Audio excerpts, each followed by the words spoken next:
Nerds International proudly presents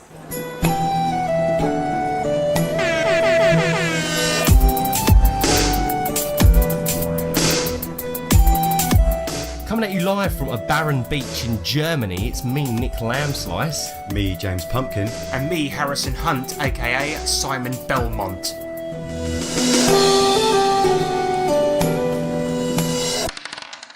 And we are... The Tabletop Twats. What's up, ladies and gentlemen? We've got such a show for you today. Usually we talk about monster trucks, but today we are actually talking about something different. We're going to be talking about RPGs for once. Didn't expect that, did you? Tabletop RPGs, of course. And we've got loads of segments for you today. We've got the feedback side, where we talk about feedback. We've got what you've been slaying, where we talk about what we've been playing. And we've got the main subject, which this time is going to be... Dicey-O's. That's right, dice for those who don't speak Portuguese. And then we've got Song Fight, and we're going to talk about the competition. Oh, yeah. And then we've got Electro Letters, and of course our award-winning outro. Yes. It's going to be so jam-packed, ladies and I gentlemen. can't wait. I don't know what's... I'm so excited. I'm too excited. Exactly. So, strap in, because it's the feedback side. The feedback side. The feedback side. The feedback side. The feedback side. The feedback section. The feedback section.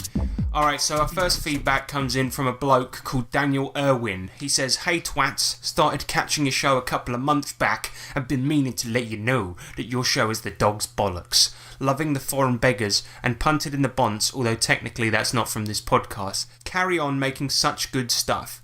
And then he asks a couple of questions, so we'll pick those up in the Electro Letters segment. And he signs off with, "Carry on, keep up the good work, Dan." So thank you very much for American listeners and foreign listeners. Dog's bollocks. It's good. It is good. Even though it refers to the testicles of a hound.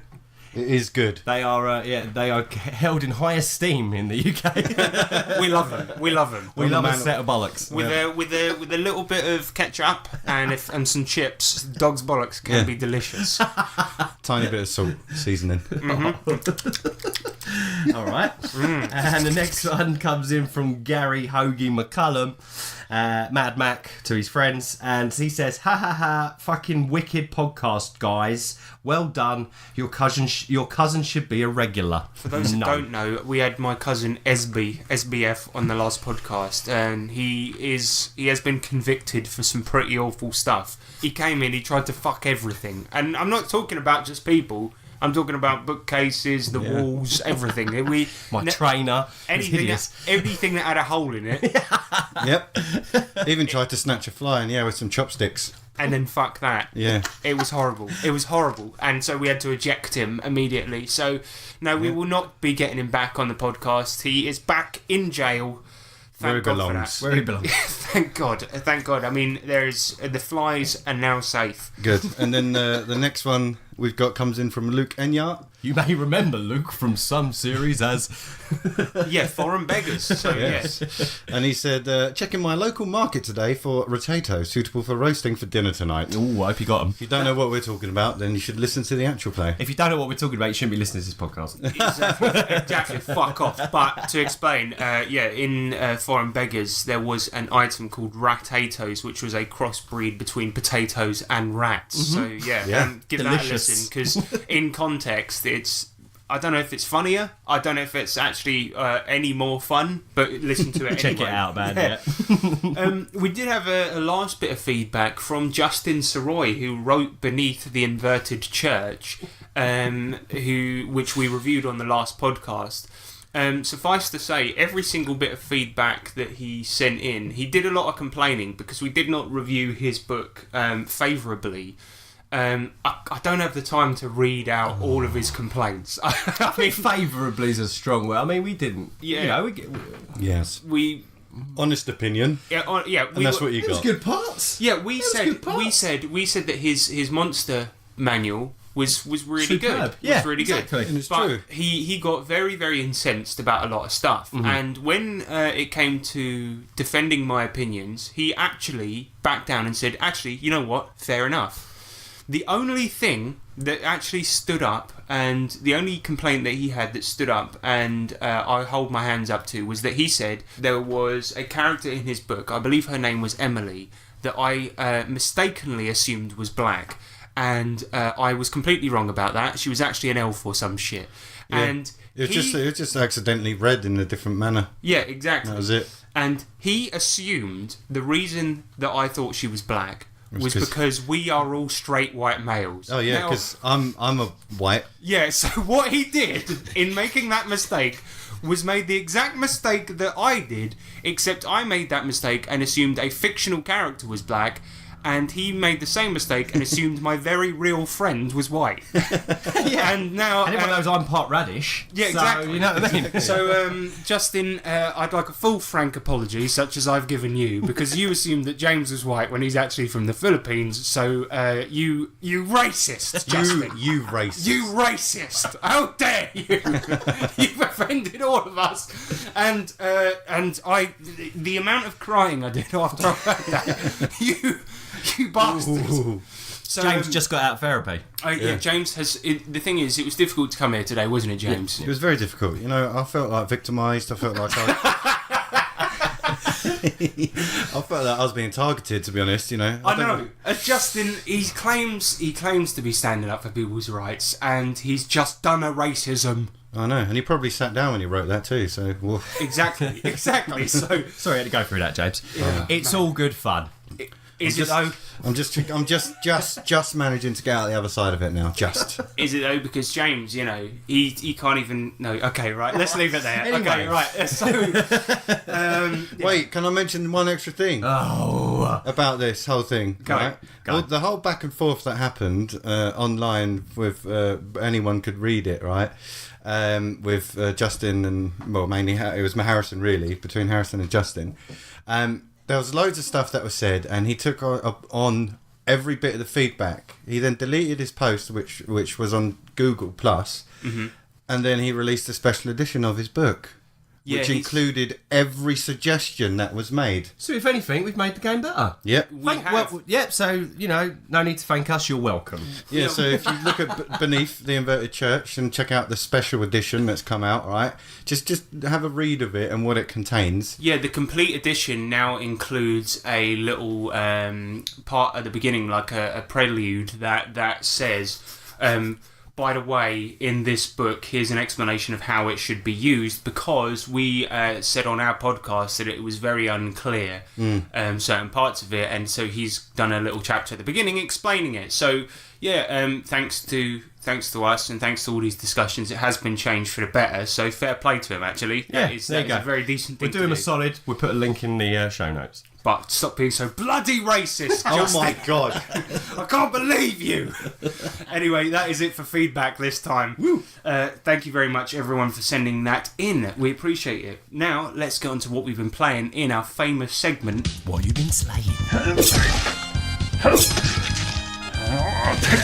Oi! Yeah? What you slaying? All right, so first up, we have finished, finally, our game, Solomon Kane. Our game, as if I wrote it, right?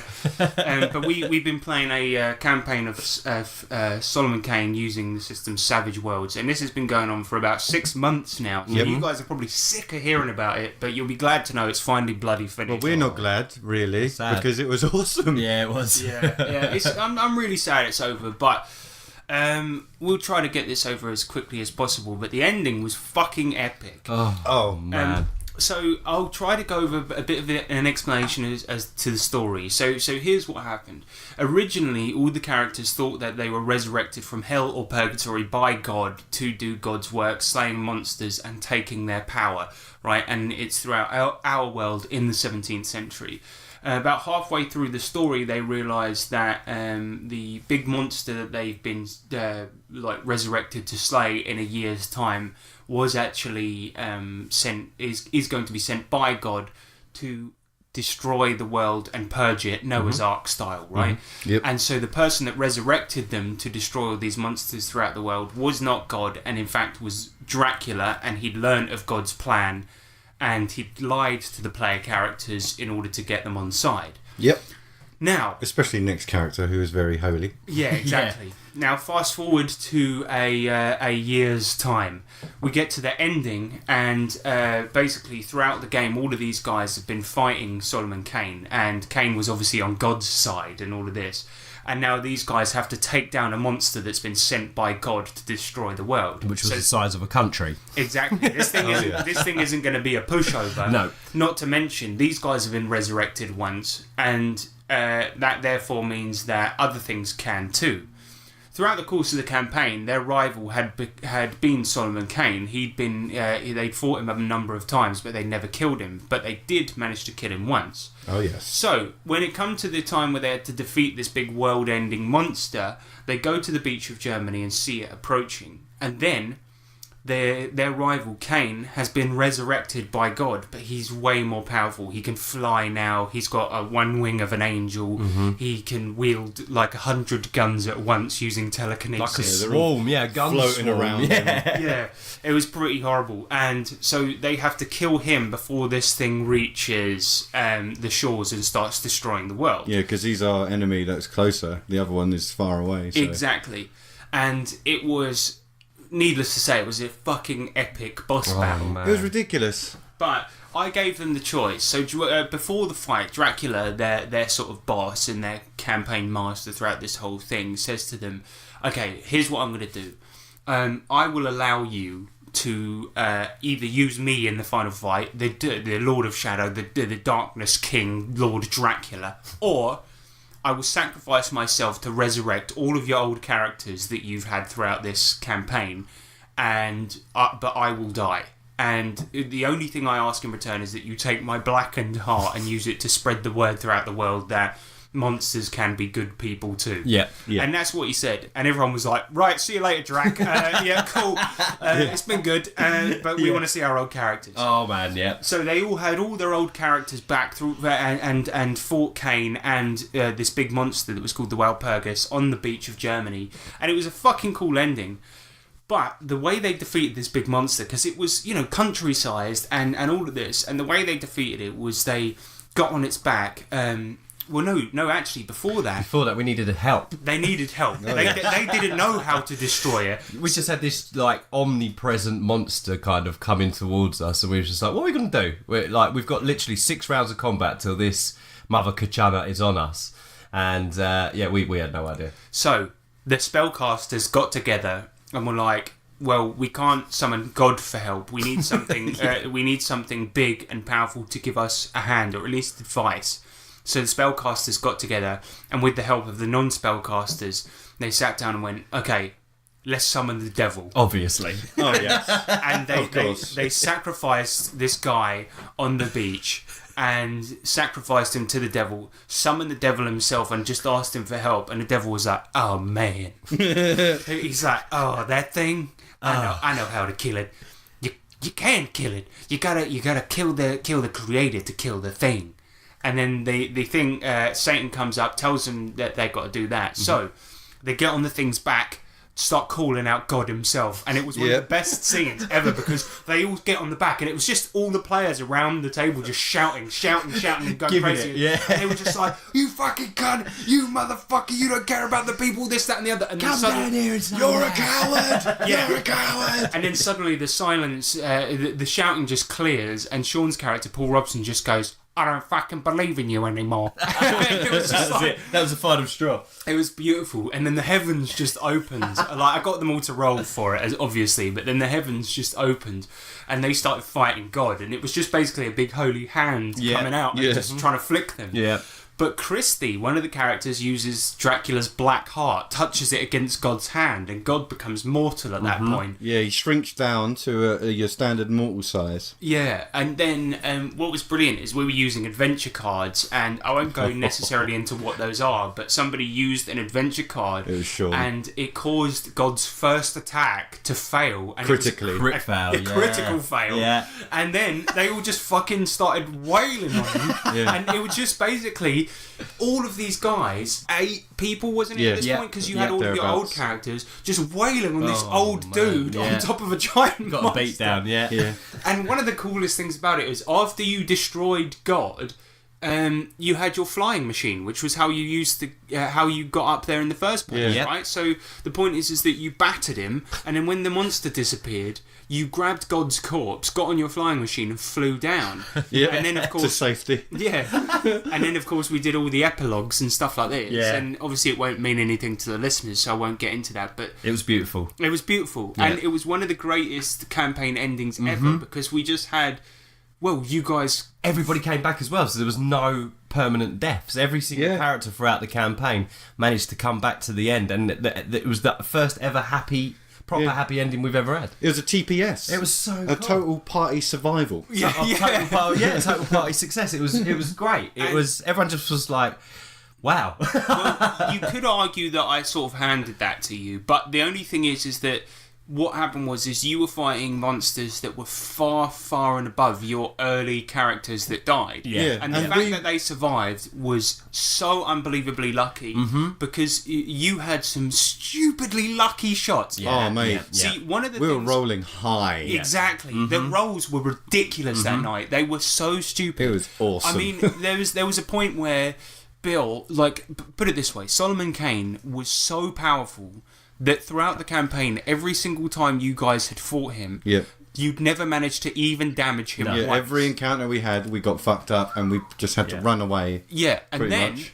when Bill, one of your new characters, Yeah. tried a shot on him for the first time ever, he did 3 wounds. Solomon Kane already had 1 wound on him at this point, but Bill then did 3 wounds Yeah. in 1 shot, and he was trying out a new gun, and he went, all right, then let's give this one a try. Shot him. Kane also had an ability at this point where he could parry ranged shots because he Yeah. was so fast, and then this bullet just went through and shot Kane right in the head and killed him The in most one. perfect shot. And yeah. it was just Went like, through his gun swarm as Yeah. well. yeah, it was just this beautiful shot, and every single attack in this battle was like that. And it was just 37 like, damage, wasn't it? Or something? Yeah, and I managed to. I had a spell, and it was like a running joke throughout the entire campaign.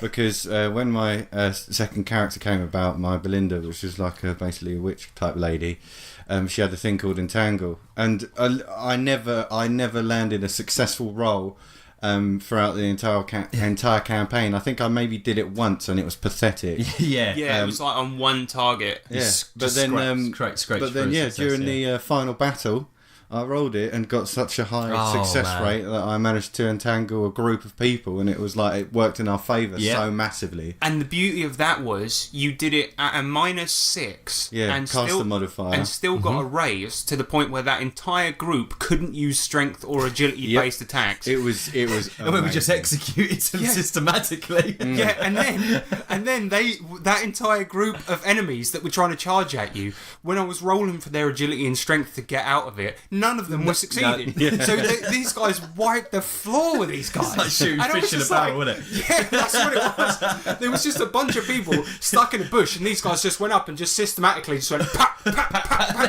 And it was just like, what the fuck is going on here?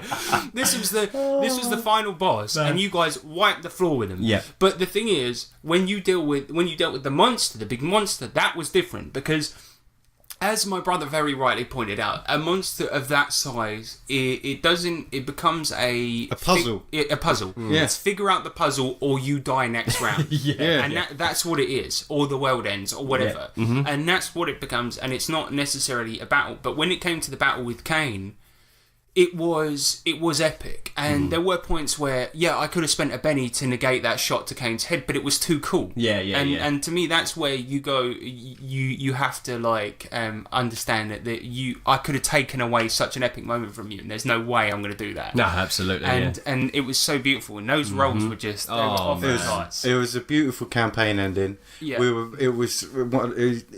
Every episode that we played got like really better, and I mean we were really sad that it was over. Yeah. But we were on such a high Oh man. as well. And as a little post-mortem to Solomon Kane, I have to say that's one of my favourite settings of all time. That's one of my best campaigns ever, if not the best campaign I've ever played. Yeah, I have to say, It was I so agree. good. I enjoyed it so much, and that ending was just perfect.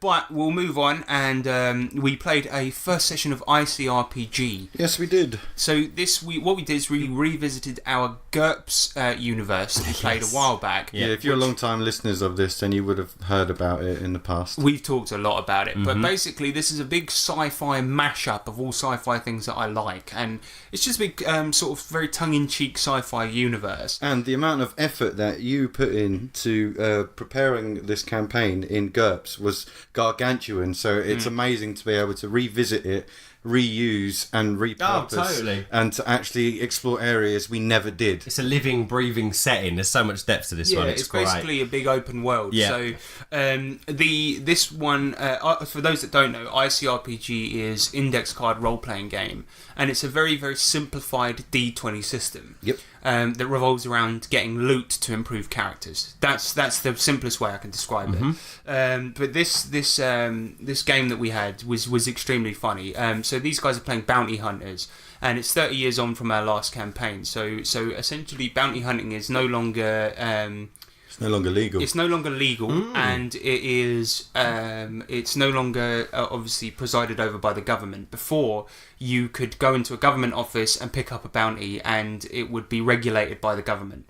And now it isn't, right? So these guys are doing underground bounties. Nice. They're poor and they're scum, right? Yeah, because the bounties that we can only get hold of are the really like naff ones. We don't get much paid for it because it's illegal, but we'll pick it up because it's what we want to do. I've lost my crisp packet. Yes, things like that. And then suddenly, this guy on a really, really exclusive hotel resort on an island called Aurelian Sol, and yes, people are going to notice me nicking names from all over the place for this. He gives them a bounty, and it's paying 100,000 wulongs, right? And he goes, all I want you to do is go and get this ingredient, right? Or the recipe for an amazing bowl of ramen from this really exclusive place on another side of the galaxy.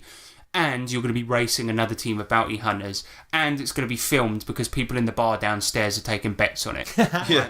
And that's basically it. So, No pressure.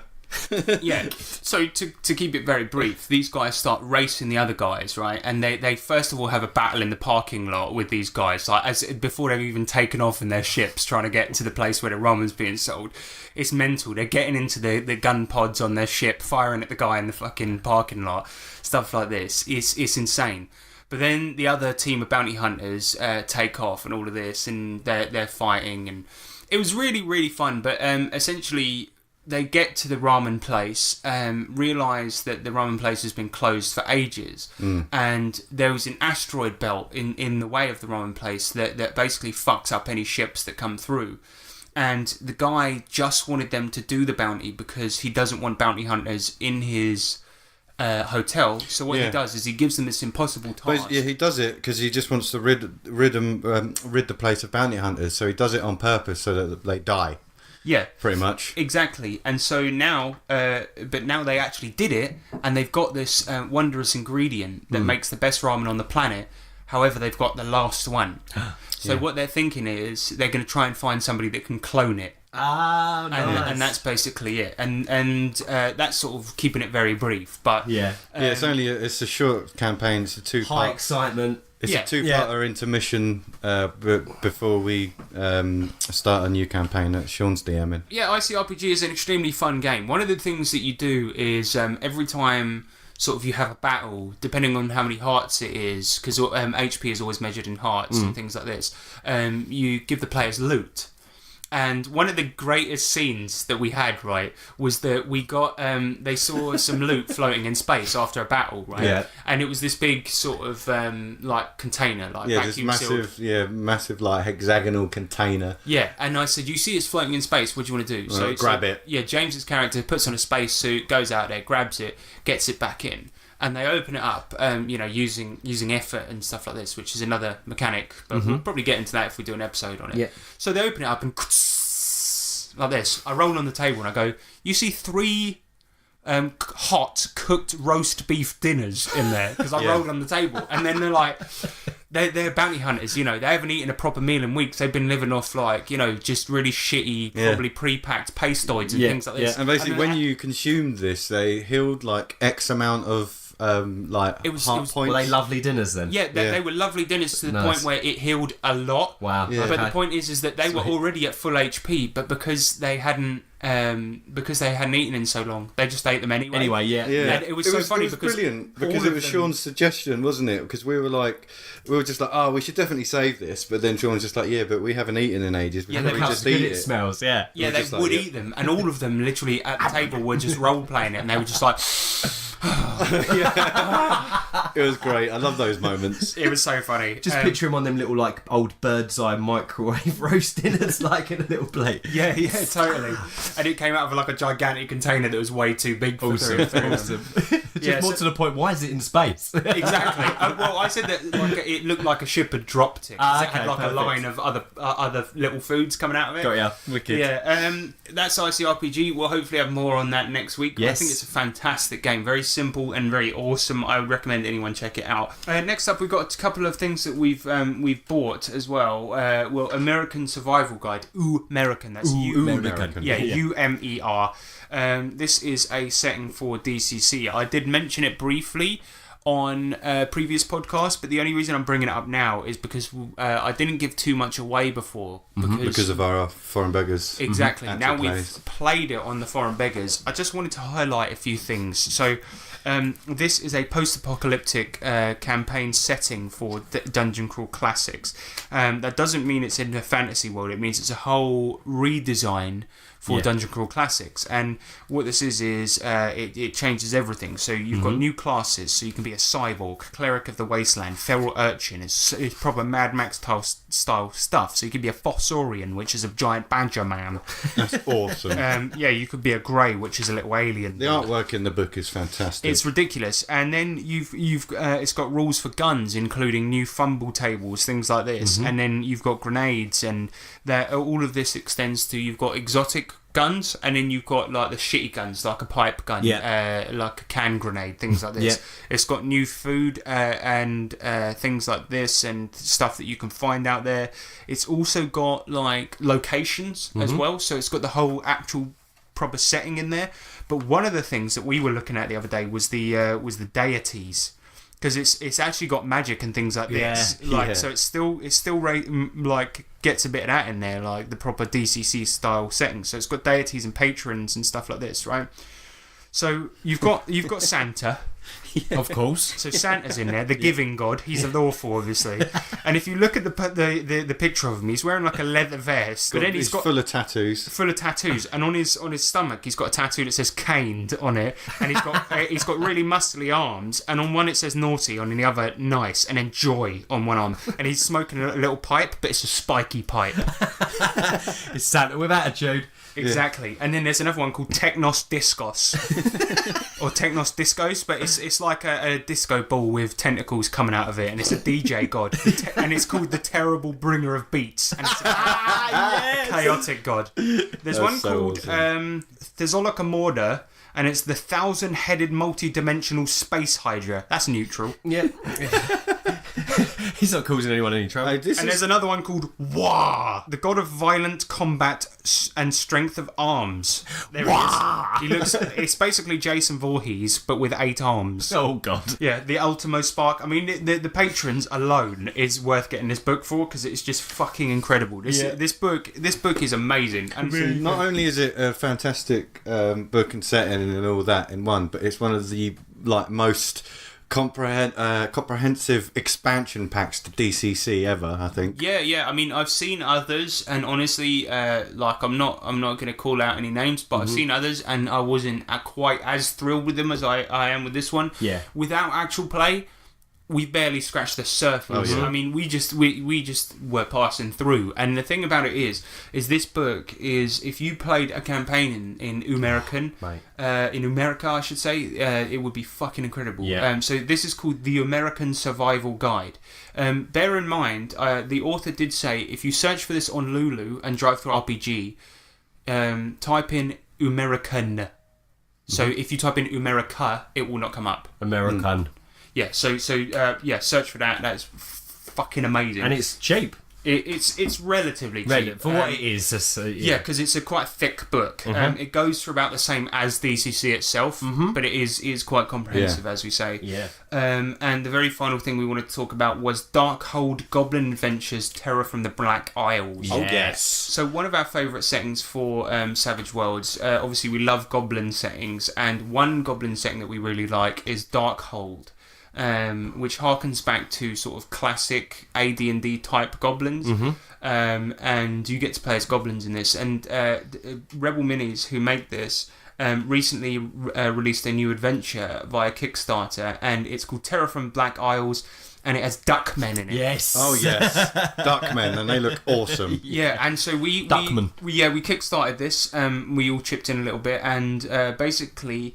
We are going to be doing a bonus actual play of this soon. Ooh. So look forward to that, everyone, because I won't give any more details than that, other than it's got duckmen, and we got the minis, and we got the adventure, and so we're going to be doing a bonus actual play. Yeah. So look forward to that, and that is it for what we've been slaying. I'm sorry that probably ran over a bit long, but it always does. But grow up, will you? All right. You know? We're just humans here. All right, we can't help it being flawed, all right?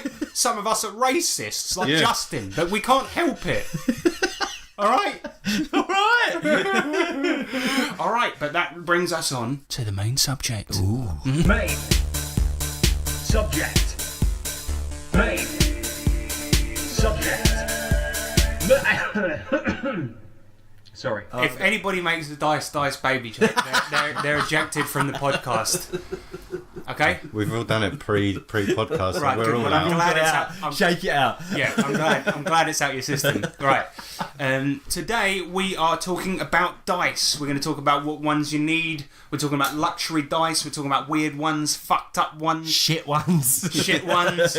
Yeah, we're going to give some advice, and of course we are going to be taking some pictures of our dice sets and things like this, and we're going to upload these to Google Plus and Facebook and whatnot. So you'll see some pictures and ting. So before we get started, let's have a little brief history of polyhedral dice and how they came about. Although the D6 is now the most common, the first ever dice in recorded history was a D4, used in a board game called the Royal Game of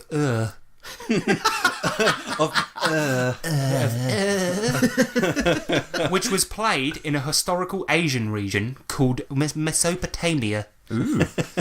A fact which is A, boring, and B, not funny. So if I started there and go all the way to the modern day, we're going to be here all day. So this is just supposed to be an introduction, so we're just going to start with the modern day. So like how modern dice sets came to be. Okay. So it started really in wargaming in the early 19th century with a game called Kriegspiel, which literally means war game. And it was basically a Prussian war game that used D6s and involved up to 10 players and usually had an umpire presiding over the battles. It was used to simulate battles between nations and turn real-life generals into master strategists. Oh. Like all military technology, the war game eventually saw its way into our daily lives, and a long time later, by 1954, the war game Tactics from the Avalon Game Company saw its way into our homes. This was a simulation of a battle between two fictional opposing countries on a map board, but still, this used D6s. So, why do I mention this game when we're talking about polyhedral dice? Well, wargamers were always wishing for more realism, more detail, and for games to take 2 years to play. Oh yes. That's what wargamers want, man. They just want it to last forever. You know, when you take a picture of the board and you have to fucking remember set it where back up each week. Yeah. Exactly. Then the setup takes another week, and then you have to go home. Yeah. Pack it up again. So High octane stuff. Exactly. Yeah, my God, so fun. So there are a couple of magazines around at the time for wargaming enthusiasts, but in the story of dice, there's an especially important one. In 1962, a wargaming legend and enthusiast called Donald Featherstone, and if that's not a powerful name, I don't know what is, started a magazine called Wargamers Newsletter, which is also a powerful name. He produced this every month without fail up until January 1980. It was quite difficult to find any actual content from it, but it did contain articles on wargaming, obviously, and new rules and stuff like that. Anyway, in 1966, following a larger demand to get closer to realism within wargaming, a man named Michael J. Korn made a new wargaming rulebook called Modern War in Miniature.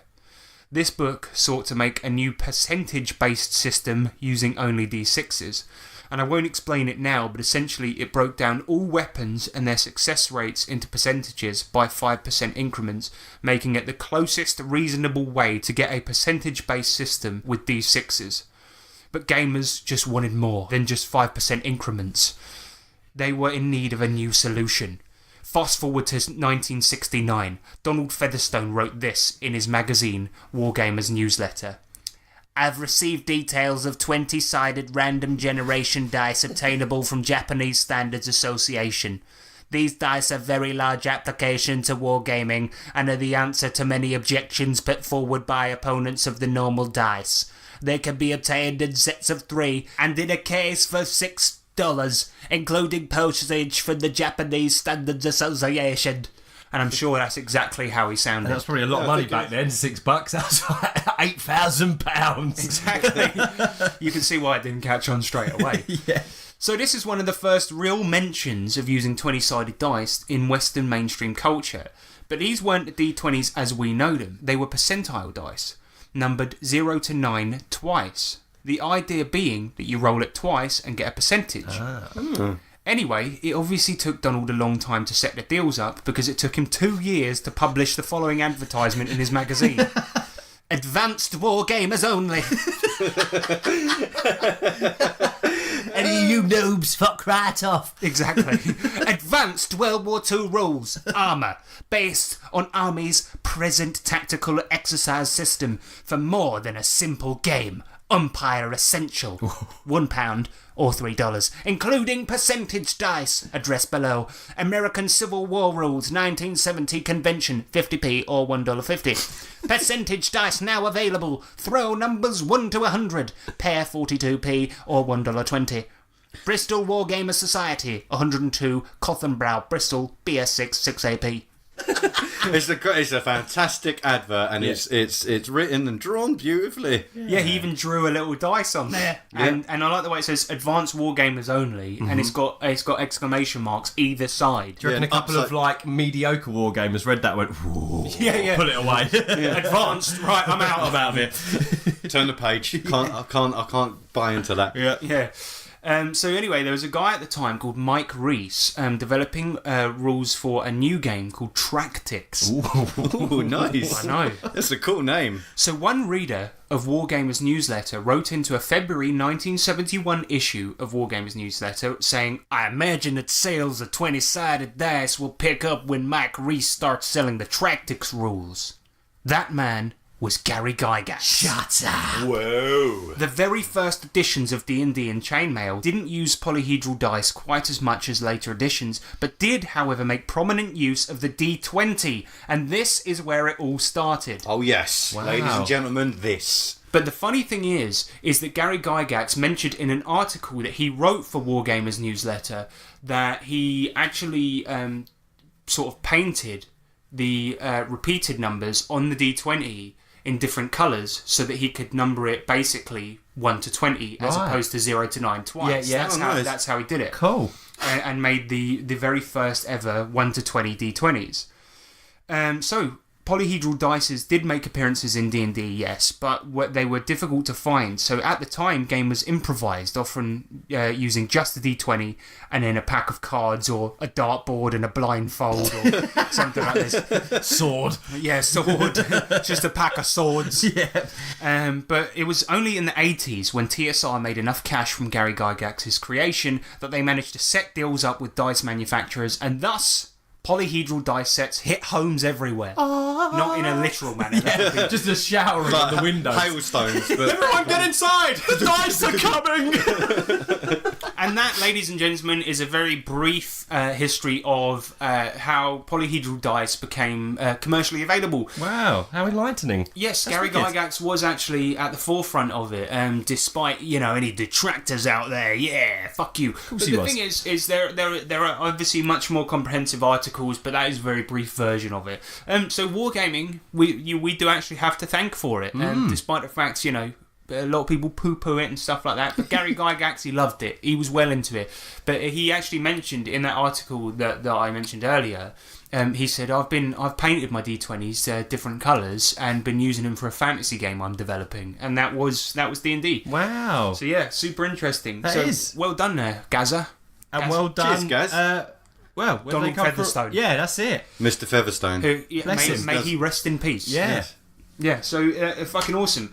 But now, obviously, we're gonna have a little chat about some dice that we got and things like this. But obviously, dice are a very, very important component to any role playing, unless you're playing those shitty games that don't use them, and those can fuck right off. Okay, get out. Get out! I have no interest in a game that doesn't involve dice. Fuck you, Justin.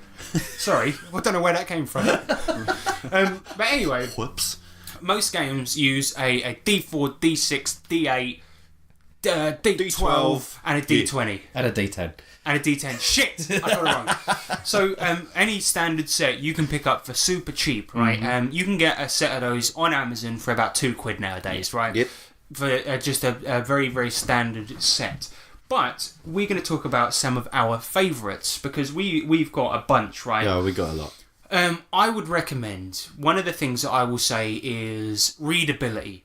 That's really Oh, good. yeah. God. When it comes down to getting a normal fucking set of dice, get some that are readable. The Yeah. ones that I play with, more often than not, I actually don't have them on me right now, they're in my bag, but I've got a set of white dice with black lettering. And I know what you're thinking, listeners.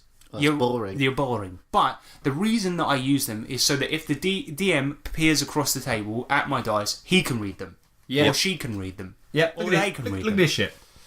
Yeah, Nick's just shown me a white dice with gold lettering that's also got red splotches on it. I can't read that for Can't shit. read I don't numbers, even know no. what number you're showing me there. That's a free. Those apparently. are useless. Yep. What I notice a lot of noobs doing, right, they're new to the hobby, they get Elven dice and Cthulhu dice. Yeah. Chuck those out the window and put them in the bin. Yeah, because and they got then those gross designs on, which means you can't fucking. They look nice, yeah. They look but- nice in a picture, Yeah. but that's the only place they look nice. Do not ever buy those, and I hate them. But the ones that do look nice is get some with a subtle design on them. Yes. Like, for example, Nick, you've got some big ones there, right? Big boys, these ones. Yes. Yep. Yeah, he's got a set of oversized dice. I love oversized dice. They're awesome. They are fun. Yeah, and see what these have on them. What you need to get is some of them just have they're sort of a main color with like a swirly pattern on them. Yeah. That's nice because then you have a customized color that you like, and then but in addition to that, it's just got like some nice coloured lettering. Little on bit, it. yeah. But you can read it. Exactly. Okay, Yeah. and these are oversized dice, so they're a bit of a novelty anyway. But that is a prime example of a nice colour that you actually like, Yeah. right? See, that is the type of thing that we're talking about. If you get dice, get those. Do not get those fucking shitty Elven and Cthulhu ones. They suck. They're pretty bad. I got shown some oversized dice at Dragon Meet, and I was like, pick whatever ones you like. Yeah. And he picked a cool set. Don't get me wrong, they're like a toxic kind of yellow swirly. Kind of But, snotty-ish. Mate, you can't read them. He struggles, bless him, doesn't he? He's Yeah. rolling them dice. Yeah, but the thing is, sometimes the allure of the colour. Yeah. What you can do sometimes, the trouble with those dice and why they're a bit not readable is because they got gold lettering on a yellow background. But what you can do is get yourself a fine Sharpie and take that and go over the lettering with the black. Totally. Yeah. And that's a really easy That's a way. good So idea. if you see a colour that you like, but it's got that shitty gold lettering on it that makes it fucking unreadable, just go over it with the black. Yep. And that makes it so much easier. But that's Totally. just a very, very quick tutorial on how to not pick shitty dice. Yeah, because you'll see so many online and you think they look so cool, but then you really got to think, right, are they just going to be a cool set that stays in the box because they look cool, or am I actually going to be able to practically use them? And- Another example Yeah. you've got there, Nick, is those what are those red ones you got there? So these are sci-fi, almost like kind of like steampunk ones. So what do you make of those? Those describe the design. So they're like red, and they've almost got like corrugated steel panels all over them. Yeah, and all but the they're- edges. all the edges are rounded, and they're inked in black, so they are actually not too bad to read. There's a couple of numbers that look quite similar, so they can be a little May I bit have a of look a at pain. those, James? Absolutely, send them over. I believe we've got these all rolled up actually. Because I think these are border. Actually, no, because these are okay. Mm-hmm. See, sometimes these look. For example, the D6 looks like a crate from a sci-fi game. Yeah. And it reminds me of Borderlands if the loot boxes were red. Yeah. But the thing about these is what they've done is they've emboldened the numbers to a gigantic degree, so they're readable. Yeah. But then when you go down to the D4 and the D20, where it's got more sides, It's a bit trickier. it does Oh become yeah, the impossible to read. D20 is difficult to read on this Yeah, one. so I don't know about those. It becomes quite difficult.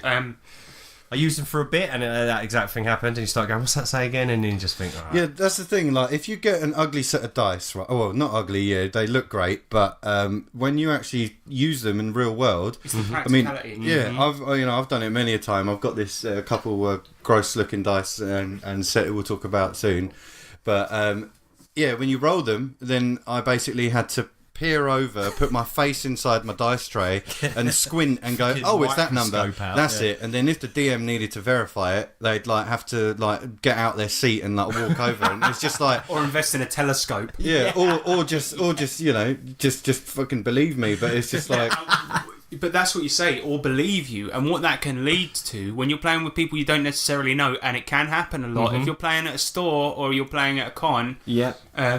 that can lead to accusations of cheating. And that's not a good thing.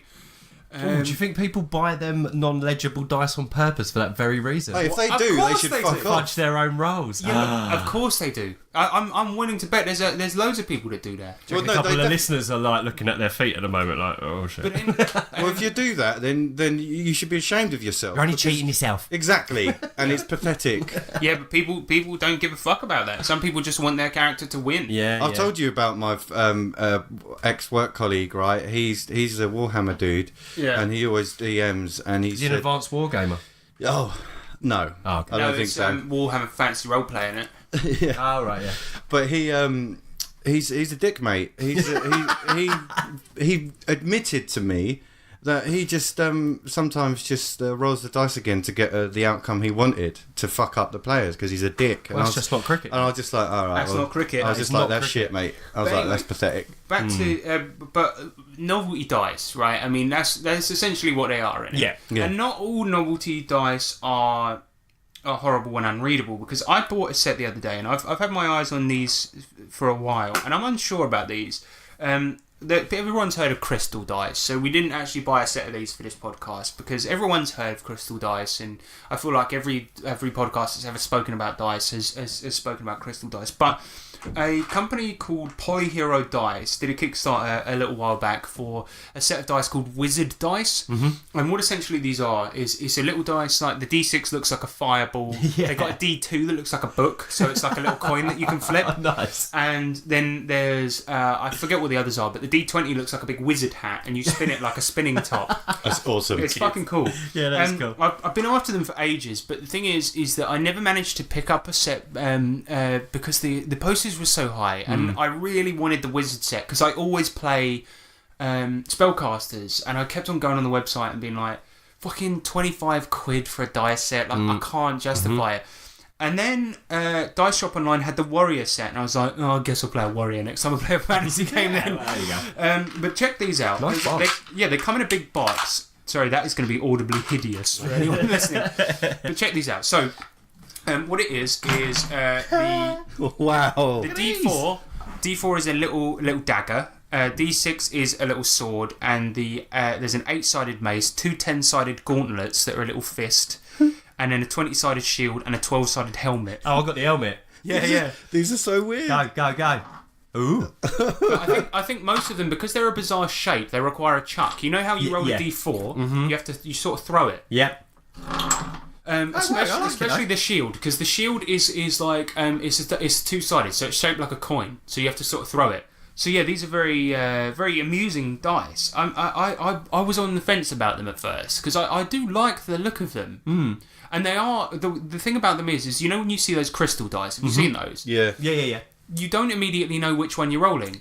That's With these, you do. Yeah. Because each one has its own characteristic. You know the helmet is the 12-sider. You know that the D8 is the mace. You know the fists are the D10s, aren't they? Yeah, Of and the course, and the D4 is a dagger because a dagger always does D4 damage. See, I like what they've done, right? Yeah, it's because cool. there's the two fist ones. Obviously, they're exactly the same size and shape, but to denote a difference between them, they've put a dot underneath the numbers on one side. Yeah, so they're a very well-made set. They are.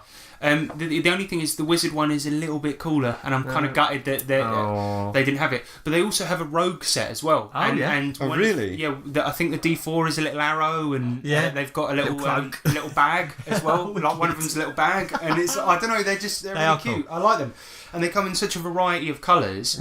So that for me is a novelty set that is actually More than novelty. yeah, palatable, and Yeah. I will use these. The only thing is that we play a lot of Savage Worlds, and in Savage Worlds you require a D6 to go with it. Yeah. Because you need a D6 of another colour with your dice set. So buying 2 of these would be extortionate. I managed to get these for £15 from Dice Shop online. Yeah, I don't know if I could justify buying a whole nother set. Yeah, just to get that one extra D6. If you're in America and you buy these off their site, you can add on D6s and nice. things like this. Yeah, but yeah. the thing is, you couldn't do that here because you had to buy the whole set. Yeah. So I might get a bone dice to go with it Oh yeah, that'd be cool. because that'd be cool. So Nick, tell us about the bone dice. The bone dice. One that our mate and Harrison's brother Sean, for some reason, has a dislike towards it. It makes him uneasy. Just looking at it, it's a D6, but it's not standard at all. It's got like pointed edges, making it look bone-like.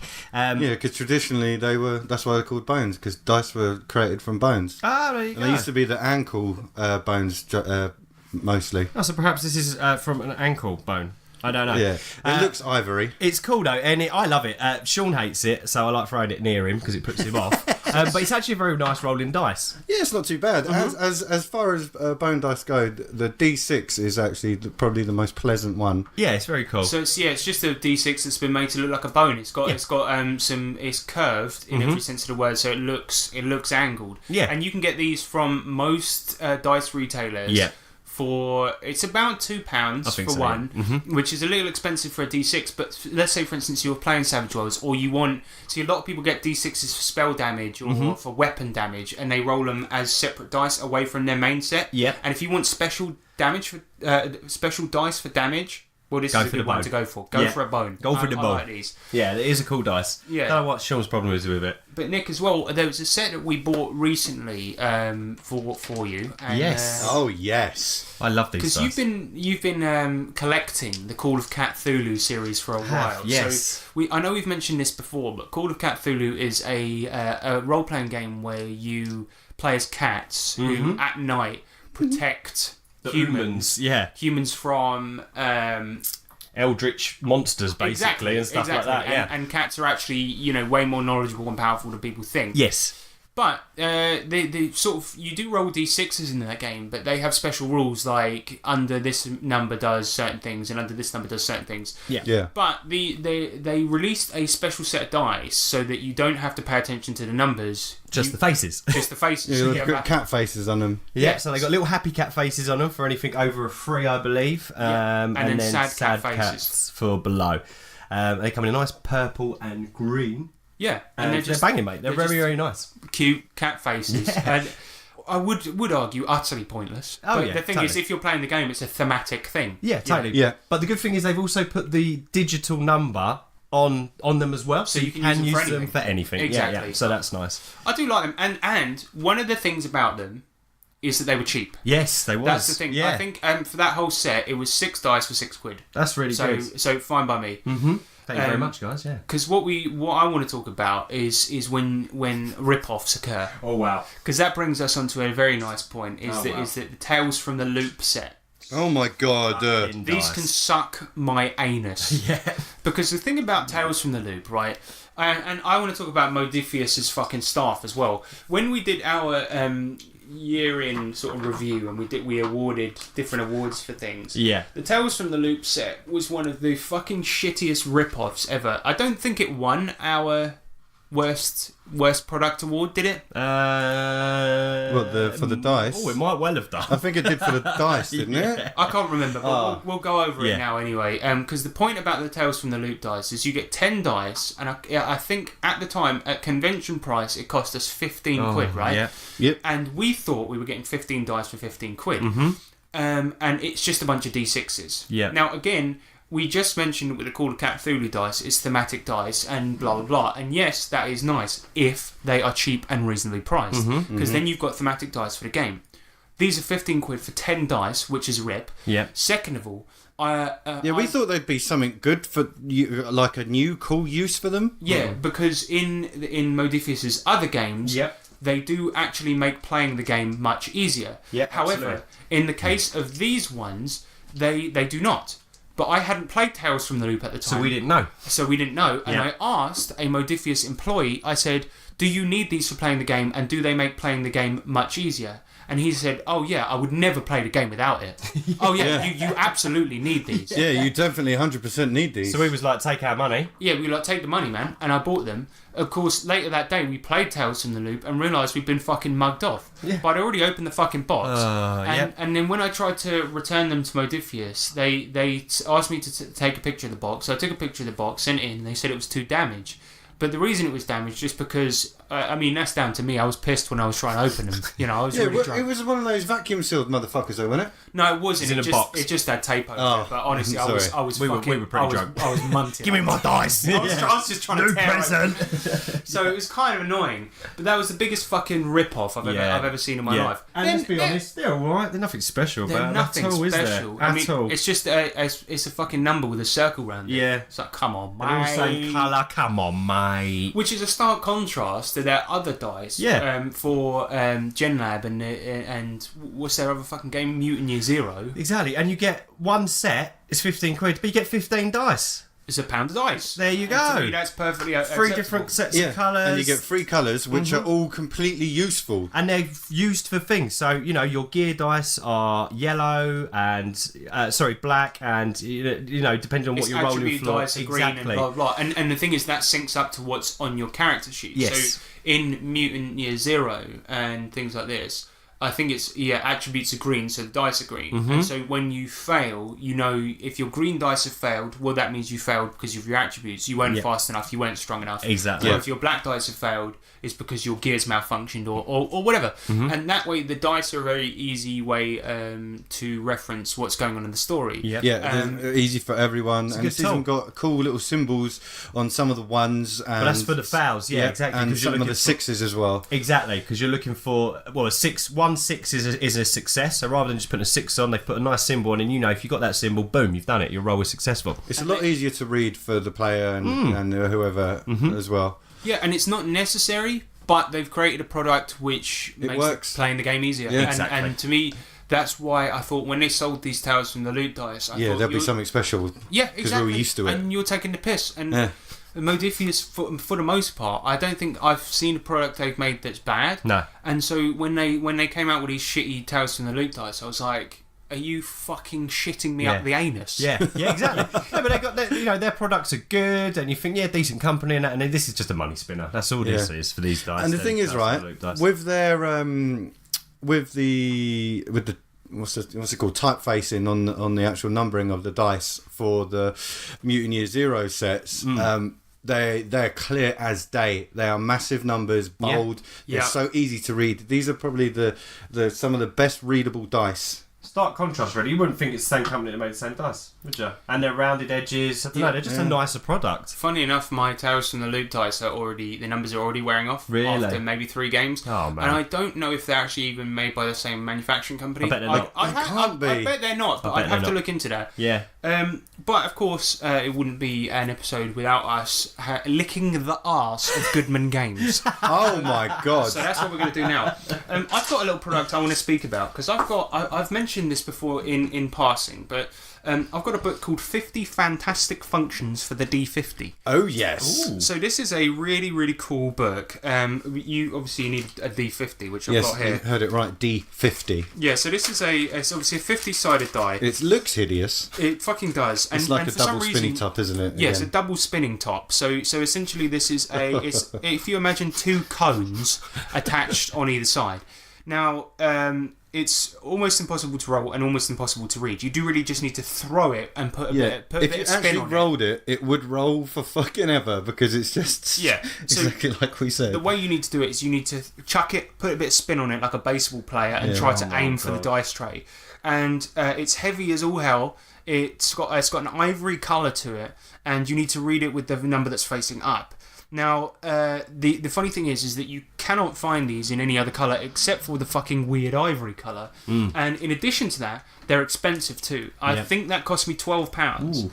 But I wanted to get it with this 50 Fantastic Functions for the D50 book, because this book is so cool. Yeah. Now, the funny thing about that D50 is that because no fucking games use it, even in this little baggie that came with it, is a little note that says, "Here's some uses for it," because you might be a bit lost. We know you can't use it at all, really. right. Anyway, so this book, right, it's got so many uses. Goodman Games put out this book, and it starts off with 50 faces. It's just 50 portraits. So let's say, for instance, your characters. These are fantasy ones, but you can use it for pretty much anything. Your characters walk into a bar and they go, "I'm going to speak to this guy. What does he look like?" Well, James, roll it now. Let's have a look. Find out. That is a 49. Okay, so. Yeah. So the gentleman has deep-set eyes, a gigantic beard, large lips, and is wearing a helmet. He looks at you sideways. You see? And that was with a roll of... That's in the D50 book, is it? Exactly. Wicked. And so then, in addition to that, you've got all sorts of things. So you've got 50 solar system planets, planetoids and satellites. You've got a D50 random table for Metamorphosis Alpha, 50 passive red herring encounters. Well, this is why fucking Goodman Games are awesome, Yeah. because they do shit like this. What has it got in its pockets? 50 pickpocketing results. Nice. 50 unusual and obscure figurines of wondrous power. D50 treacherous temples. Wow. 50 eldritch gateways. Wicked. And there's faces in the crowd. So this one is really cool. So you open the book flat and drop the D50 on it, and then anywhere that it drops, it has 50 results. So, Awesome. for example, if you drop it on the right-hand side of the page, you're supposed to close your eyes and just drop it. This is a mysterious stranger, and depending on the number, you will also get a D50 result, and it could be an enemy in disguise, an assassin on a job, a spy or a scoundrel. Well, they've really, really, really opened up the world to a D50 in that book. Yeah, it's not just 50 tables, it's 50 different things, and this is such a brilliant book just to use that dice and make a fucking use of it. Especially if you're a DM that's a little bit, I don't know, doesn't work well on the fly. Say, Yeah. gets a little bit, bit flustered if it's Or- like a or question if they're you- not expecting. Boom, you got your book there. Yeah, Yeah, or if you're doing like there's a moment where you need to do some improv, yeah, then that just gives you a That's helping good. hand. I like that. Yeah, I and, like that and a it's lot. good for pre-rolling shit as well, because there's a bunch of stuff in there that you can use and just pre-roll stuff. I mean, it's possible that they might have bought like a surplus of D50s and realised that in order to Shit, we shift need to them, do they some had, of to, they had to write a book, But the thing is, I think it's a great book. Yes, really good. All honesty, it's very difficult to find in print nowadays. Really. But I would highly recommend, if you see it about, fucking grab it, it, man, it's a yeah. fucking cool book. Definitely. I'm really, really glad that I own it. Well, whilst we're on the subject of DCC and Goodman Games, right, then we have to talk about their sets of dice.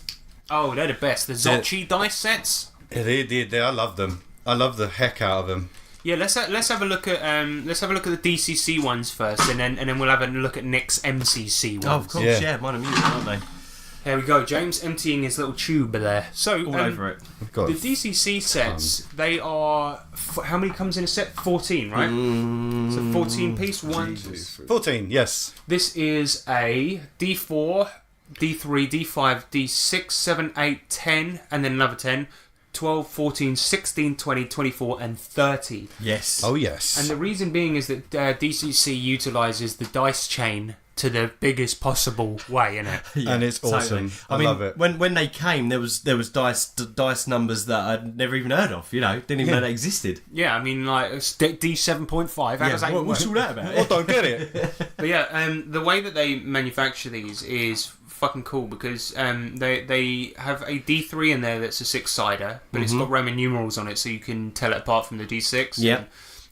What James and I have the Cesarcan Sanguivera Solid set. Yes. And, it's Multicolours. Yeah, they're multicolour. So every single dice in there has a different colour, so you can tell them apart, which is very, very handy because some of them have similar shapes. Yeah. But what I like is they come in a big tube, and the tube has an extra item in there. And I'll just read out the item now. So that particular set comes with an item for DCC, and it's Cesarcan Sanguivera Sliver. The description is so long, but anyway, it comes with a really, really cool magic item, essentially. And every single set that they do comes with an item like that. So it's absolutely incredible. Yeah. Yeah, I love them. I absolutely love The quality their of them sets. is incredible as well. They probably are the best quality ones out there at the moment, at least It's my favourite set. to my knowledge. Yeah. There might be better, but I don't know. In addition to that, they also do the Mutant Cruel Classics line, which Nick you Yeah. managed to pick up from Leisure Games. I did. Oh, yes. And these come in, obviously Mutant Cruel Classics is like all about mutants, which is no fucking surprise, but Nick, you managed to pick up that these come in appropriate colours, don't they? Yeah, these are like almost luminous green, and these are Grax Rad dice, and they're obviously radioactive. Same thing again as the Dungeon Crawl Classic set. Was it 13? We said 13 dice. 14. 14 dice in a. What I do like a lot as well is the D4 because it's not your conventional pyramid. It's different, Yes. which I really like about them as well. Little things. Again, comes with a couple of items as well on the back. I think you get on this one. You get a molecular saw and a Boston belt, which is like basically a utility belt that does all sorts of cool stuff. Sweet. So cool. And then a little bit of artwork on the front. Nice little handy tube to keep your dice in again. I do like the tubes. Yeah, very helpful. It definitely makes it, because it's such a large set, it definitely makes it useful to have, a place to keep them. Because, I mean, I'm sure loads of people have dice bags. But, Yeah. if you've got a lot of different coloured sets, it's great to put in. But specifically for the set that me and Harrison own with the multicolours on it, you don't want to mix them. No. Yeah, You and don't know. I like the Grax Rad dice that you have, Nick, because Yeah. they're very readable as well. Absolutely. Yeah, they're really, Nice. really good. Beautiful colour. Bold black font on green. Can't go wrong with them. Very easy to read. I absolutely love them. I use them all the time at the Yeah, moment. they're your main set, aren't they? They are, yeah. I use them for everything. You really enjoy them. Yeah, I do. Let's see some novelty dice. I know you got some good ones in there. Oh, yes. Nick, basically for a long time went on a big old buying spree. Oh, he did Used to the get drunk, drunken didn't I? purchases. Yeah, drunken dice purchasing, and I know you got some weird ones in there. We talked about ones with numbers on them. We don't want to see ones with numbers on them. No. I'm bored of them now. Yeah, fine. I like this one. So, ready? I'm going to just throw this one in the tray, and we're just going to read it, and then you can kind of figure out what this dice does. All right, go for it. Ready? Youngest. It's Yep. come up. It's got a picture of like a baby crawling. It's got a baby on it. Can you roll it We again? go please? again. An arrow. Great. Pointing at me. Pointing at Nick. Oh, so this is like a player selection dice. Yeah, so this is a starter dice. So this is a whose turn is it dice. Okay, so that pointed at Nick again. Let me roll it. I want to roll Have it. a go. So this is I'm not sure when we've not really had a situation where it's come up, but I'm sure there would be. It's basically if you don't know who's going to go, the dice tells you for you. You've got youngest on there. You've got an arrow. You've got oldest. Okay, I get it now. Oh yeah, in name order. Yep. Oh yeah, the owner of the game. Mm-hmm. This is really funny. Oh yeah, I like this, man. That's quite interesting, actually. Okay, that's Like a that good one? one. Yeah, yeah. I've got another one here. Oldest. It's a little D6 and it's black and pink. It's actually quite a nice little die. But what I like about this one is, well, don't use it in Savage Worlds because you'll get confused. But on this one, the number 1 is R.I.P. and a gravestone. Oh yeah, that is confusing. So crit foul dice. Yeah, because in Savage Worlds, you want the 6 to be the highest one. Exactly. So if you've got to have a picture on it, you want it to be on the 6. But this one, if you get a 1, you're in trouble. Which I just did. Look, there you go. R.I.P. Oh, nice. It's quite. To be honest, it's quite. Why would you have a pink dice with a grave on it? Yeah, you know, mate. It's quite a fluffy Pink and black. Oh, I like both ends of the spectrum. Oh, you so know. it's like a juxtaposition. Yeah, exactly. It's like, oh, you think it's going to be cute? Grave. Well, that's nice and pink, Ned. Yeah. These are very cool, actually. So I got these as a bolt-on for a Kickstarter that I backed. I can't quite remember which one it was. I think it was a Star on You're the just Shore. doing your back everything on Kickstarter face. Hell yeah. Yeah, So it involves some kind of dice. I better do it. No, it was the actual Call of Cthulhu. It was the one. Do you remember I told you about? It was an old game that got found that was written a long time ago. Yes, it was a Call of Cthulhu Kickstarter for something to do with Wendigos. It was like, Exactly. I can't remember what it was, but yeah, I seem to remember it as a something to do with think it was coldness, Star Wars, mountains. sure. Yeah, that's it. Oh, sorry, yeah, that's it. That's exactly the one. So it's the one from the 80s that got lost. They found Yeah, it and Kickstarter. But so it came with some dice. As a Yes, so Kickstarter as an add-on, you could get some sanity dice. These are oversized D10. Let's have a little roll of these and see what it comes out at. Okay, explosive rage, catatonia. So you basically go "Rah!" boom boom. Oh, so they give you an outcome to your sanity roll. Exactly. So to describe what these look like, as Nick said, they're oversized D10s, and then on the side, each side, it's got like a little symbol, and it's got in a very nice font. Yeah. The sanity effect in question. So Some of them are great. One of them is faint. The other one's like hysteric. I'll let you read So it. one is like one's permanent, I'm guessing, and one is the other. Think so, yeah. So one's like semi-permanent. So if I roll one, you get ecopraxia, and then if I roll the other, eating disorder. So that I assume would be permanent. So the red one appears to be the permanent one because you've got things like PTSD, explosive rage, paranoia, eating disorder, anxiety, panic disorder, and then on the green one. Which has less tentacles on the symbols, those appear to be the semi-permanent ones. Yeah. So you've got things like faint, suicidal mania, physical hysterics, ecopraxia, babbling.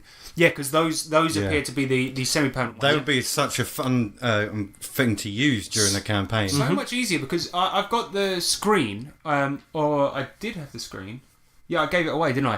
But yeah, the point is that when I'm looking at the screen for CSC, I tend to always look at that table and use that. But I wouldn't need to do that anymore. Not at all. No, just roll the fatty dice and Psychoamnesia. psychoamnesia. That's awesome. So yeah, they're really cool, and they were. Do you know what? They were pretty cheap as a bolt-on. I like the fact that they're big as well. Yeah, because they need to be to accommodate All the writing. all the writing. But they've done it right in that case. yeah, I like that. I like that. Product. Cracking job there. We've also got some. So whenever one of us goes on vacation or holiday, we often, if we can get our hands on some dice, we often bring back Yeah, presents dice for each other. or something RPG related for our Absolutely. group. Harrison went to Morocco, I believe, a couple of years ago. No, these are actually from Egypt. Oh, Egypt, sorry. Yeah. And what are they made out of? Alabaster. Alabaster. They're These awesome. are handcrafted. Yeah, I had these made to order actually. Amazing. So, these are alabaster D6s. Now, Yeah, and they're full of defects, but it just creates such No, do you know what? They're amazing such a lovely character to them. dice though, and I even like the little details, like the 6 is in red, the rest are in black. I think Yeah, there's it's one in all red as handcrafted. well. yeah, so and the thing is, they're defect central because they're made quite small. I went to the shop, and Egypt is real fucked up at the moment. But Yeah. the thing is, I went to the shop. We were cruising around the town, and it was like a ghost town. And there's this one guy. Who had a shop there, and he had one of these in, just one dice, and I was like, "Oh, these are cool. Do you have any more?" And he was just like, "Oh, I can make them. Give me 2 days." And he was like properly desperate. Wow. And then he made these in 2 days, which is why they're full of defects. But they're basically that was pretty much what it was. And they're So- charming in their own right, though. I love Exactly. them. But that's why they're cool, and they're really heavy as well. Yeah, That's yeah. what's cool about them. And they roll nice. They're like- I used them for quite a while when we was back when we was playing GURPS, I believe, and They are do very, roll very nice. Very nice to roll. Yep. But for those that don't know, alabaster has sort of a weight and feel of glass. Yeah, Yeah. absolutely. Yeah. They feel nice. Look, if you can obviously hear this. Yeah, they have Yeah. got very nice feel to them. Very pleasant. Yeah. So what else we got here? So we've got a little wooden D6, which is quite nice. Yeah, Ryan went on his travels, wasn't it? I believe it was Ryan. We can't remember who bought remember. these. I think he come from Thailand with the minis. Yes, no, Ryan got these from Thailand. Yes. So Yeah. this is a wooden D6 from Thailand. Yeah, they're made there. It's got a nice big Divot for a 1. Yeah. divot for one. Yeah, it's They're- true, It's actually. quite nice. Yeah, those are cool. Yeah. They're light, but the thing is they're big as well. And if you want to just roll 1d6, the thing is these often get used when whenever we've got a situation where somebody's taking a hell of a lot of damage and we start running low on D6. Yeah, You remember when we were playing Savage Worlds, we had situations where people kept on falling down fucking holes. Yeah, I we don't know why. decided to use the proper full mechanic, and then we had to roll somewhere. What was it? One of them we had to roll like 36 D6s. dice. Yeah, I mean, it was crazy the amount of D6s we were rolling at that point. I think it's supposed to cut out at a certain point. I don't fucking know. But anyway, the point is that it got to a point where we were rolling so many D6s we started running out. And we had them of all shapes and sizes. Just any old dice. And then the big wooden ones started coming Yeah. out. And it's like, that's when you know your shit's getting Scraping fucked the up. barrel, isn't you? Yeah. Yeah. This is quite a nice one. So I've got it's just a D6, but it's a Q Workshop 10th year anniversary commemorative dice. So it's quite nice. What is it commemorating, though? 10 years of Princess Di. Oh, right.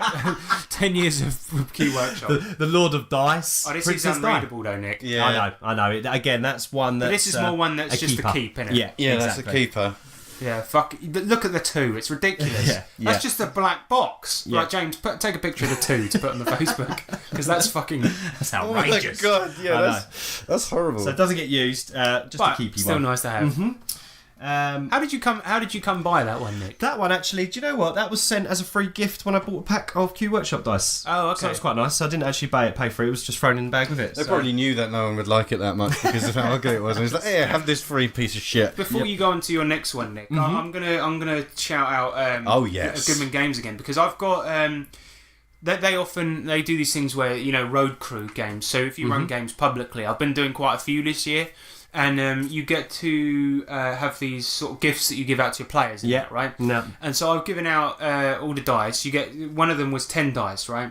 But I kept 3 back for myself. I haven't I don't know if seen you're supposed these to do yet. that. So these are the 3 I kept were the DCC dice. So if Yep. you roll an 18, let's say you're rolling up your character and you get an 18, it comes up with DCC. Yeah, the letters are the sixes. I haven't seen these yet. Let me see. Oh yeah, they're awesome. Mate. And then you had some of the others which had different symbols on them. Like one of them had like a skull. Yeah, and on then it. there was a cross and things like this. So yeah, those are really cool These are gifts. lovely. So if you run games publicly, you can sign up and they send you swag to give out to players. Yeah, you have to run X amount to get the gear, but as long as Exactly. you keep So as doing long as it. you advertise it publicly, run it in a public space, so it could be a library, a bar, a game shop, something like this. Yep. And then sign up online.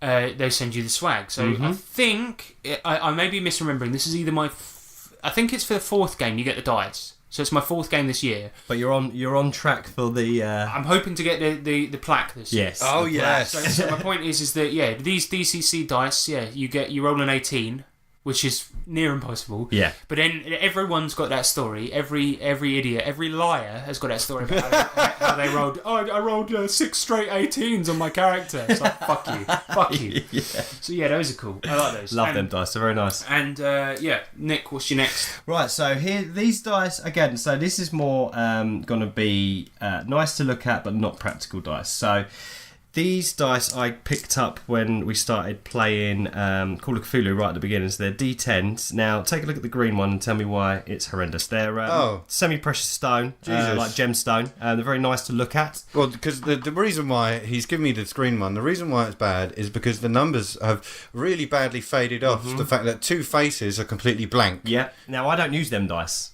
so that's done that by itself. Yeah, it's just over nothing. Oh, these are so nice though. Yeah, they're lovely, But aren't the they? thing It's is, a shame. have you seen the extortionate prices that Dice Shop Online charge for these? Yeah, that's what I got. And the fact, the reason that these are... We got it. Yeah. Oh, you actually when I paid was for drunk. this? Yeah.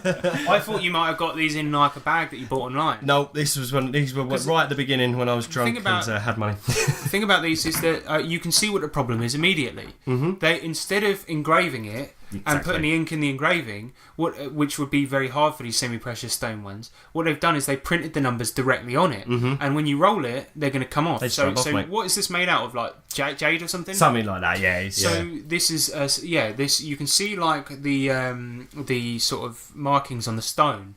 It's a beautiful It thing. is beautiful and it feels Such a nice. shame. But what It's you a good weight and everything. But it's a fundamentally flawed product. Absolutely. unusable, literally unplayable. Now on the other side of that, exactly the same dice, but in metal, perfect because they're engraved. Yep. So now I've got a tin one, a gold one, a brass one, and a copper one, and these are mate, great. We love them as Yeah. well because there's weight on them. You feel so powerful when you roll Very them. heavy But dice. if you've got metal dice, make sure you're using a dice tray. Because Yes. otherwise you're going to fuck up your friends' Mash up tables. your tables, yeah, exactly. So dice trays only, but yeah, you can. But these are Very gorgeous. good dice, yeah. These are gorgeous. I I, do like really the do metals. like them. And yeah, it's all embossed, the numbers, and yeah, they're really readable as well. Yeah, I'd recommend metal dice. Scare the hell out of your friends. So I wanted to just wrap up this segment and talk a little bit about science dice. Mm-hmm. So I've got a couple of little things I wanted to say about science dice. So science dice, for those that don't know, they're called game science dice. Game Science, that's They're right, made by a company called Game Science. Now that company is owned by a gentleman called Lou Zocchi, who I believe is a mathematician, and he studied this study of dice apparently, or something like this. I read into him a little bit, but anyway, this guy has devoted his life to studying studying dice and the way they roll and getting them absolutely right and all of this shit, right? Mm-hmm. Anyway, he's made these dice that are supposedly perfect, Supposedly. and they're to casino standards. So the idea being that they have the sharp edges of casino dice. Now, there's two problems with this. The D4 were considered to be completely unsafe because they're a pyramid and they were sharp as fuck. Yeah. So they had to do those slightly squared off edges on the D4s. So the D4s are not up to casino standards. Second of all, there are imperfections because they are printed onto sprues where casino dice are not. So they're imperfections. And he's saying you can sand them down, which is an imperfect process. Yeah. And third of all, his dice were tested in the same way that he tested dice before he made them. Yep. And they were found to be imperfect. No. Yeah, because Because of the imperfections. Fucking no, sham. it's not necessarily because of the imperfections, but because of the moulding process that he uses. Yeah. They're not as heavy, and the plastic injection or whatever moulding process that he uses is not quite as balanced as casino dice. Wow, there you go. So there There's you go. no perfection right there. As nice as his dice are, and one of the things I appreciate about the Game Science dice is they do a set called the Ugly Set. Yes. And the Ugly Set you own, Nick. And I have got the what Ugly these Set, yeah. are they're a set of dice that are disgusting colours that you would be unlikely to see pretty much anywhere. Yeah. And as a result, they will stand out on pretty much any surface. Yeah. So, those are cool. And those are actually worth owning. Definitely. But supposedly Game Science dice, I've got a set and I really, really do like them. What I appreciate is we talk about weight and stuff like this. I do like the lightness of them. I do like the sharpness of them. But they're not perfect. That's and no annoying. dice are going to be perfect. No. And his claim to be, and they aren't. So just bear that in mind if you buy them. And also, yeah, so when you do get them, when we're talking about imperfections, we're talking about basically little nodules of plastic that are on the dice. Now, it does say in the dice, you just sand them off, great. But, I mean, not being funny, if you're paying 25 quid for a set of dice that are supposed to be perfect, you shouldn't really want to then have to file them down yourself. Exactly. Do you know what I mean? It's You a little shouldn't- bit of I an mean, ask, I I'm think, okay with it for the price because tag. I do that kind of stuff with modelling and stuff like that Yeah. anyway, but the point is not everyone does that. No. Not everyone owns a set of little files. And so I think if he just, instead of advertising them as Game Science, he should advertise them as, I don't know, cool sharp dice. Sharpie. No, that's a rip-off of a pen. Sharpies. Yeah. But I don't know, just bear that in mind when Yes. you're buying those sets. I just feel like that's something people should be aware of. They've been tested and they've been to see that they've been outed as being basically as loyal as any other sets. Wow, there you go then. But one company that apparently is the most balanced that is absolutely possible. There's a company that's doing what some called Halvesies dice. All right.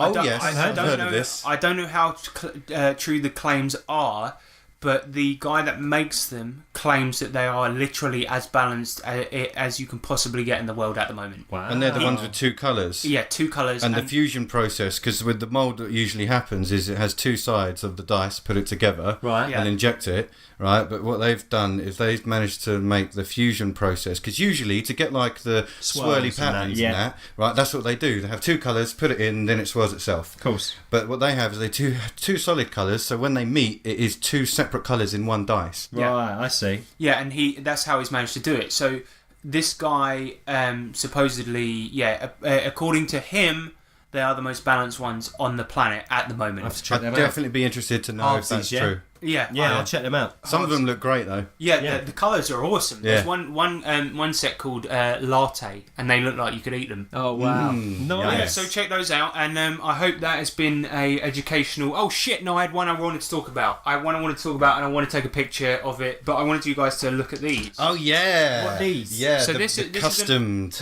Yeah, so I custom course. Yeah, made yeah, some yeah, yeah, Fallout yeah, dice because yeah. we're about to play some a game of Fallout. We've got a campaign coming up. So what I did, and this is probably we're gonna have a lot of guys getting angry about this because I probably massively imbalanced these dice. Oh, but they look so good. But as I say, I do a little bit of Gundam modelling and stuff like this. So what I did is I weathered these dies and made them look all battered and beaten up with a bit of paint, a bit of weathering and stuff like this. And I basically just fucked up these dice and made them look all shitty for our Fallout game. Yeah, no, they look brilliant. Well, and the blues of Game Science does. Oh, it is, yeah. Yeah. Man, So- they look so cool. So that's what I did, and They look amazing. They do. yeah, I just thought that's just another little tip. If you've got, you can make themed dice. if you Themed dice fancy. for your game. Well, how much more fun can you get than that? So that is it for our dice segment, everyone. I hope that has educated you a bit on dice, and I hope that you guys go over to the Google Plus and have a look at the Facebook as well, because we'll upload all the pictures of the dice that we talked about today, and it will be fucking awesome to have a look at because. We've spoken about some cool dice, and have a look at the ones that we've mentioned as well. Maybe not Game Science, but all the other ones because they are fucking awesome. Yeah. And maybe stay away from the D50. But this thing can be used as a lethal weapon. Oh yeah. Or a sex aid. Oh, Or what? yeah, it does look like a sex aid actually, doesn't it? So we'll upload a picture of this in James's bosom. Is that all right with you, James? Enjoy. Yeah. Right, but let's move on to the Brilliant. next segment because we've got something very special coming up. Oh yes.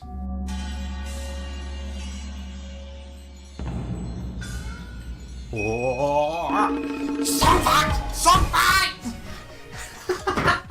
Alright, so this is Song Fight, where we do songs about RPGs and we battle them to the death in an arena. Yes. And then Nick, you're going to judge them. Judge 'em. So this time we did songs about monsters.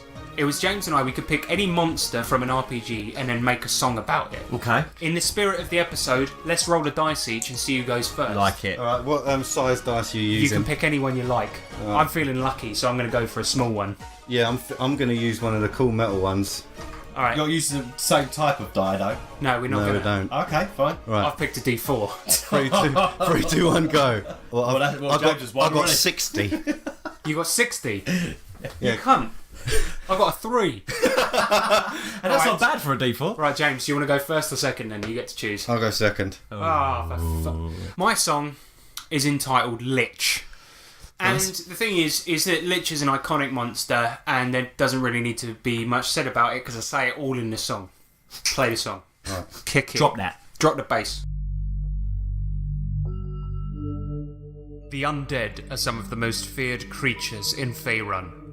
Zombies, mummies, vampires, all of them alone can bring fear to the hearts of any player character at the mere utterance of their name. And yet, above all of those sits an undead so deadly and feared so much that to hear it spit spooky rhymes can spell doom for a village or township. I am, of course, talking about the Lich.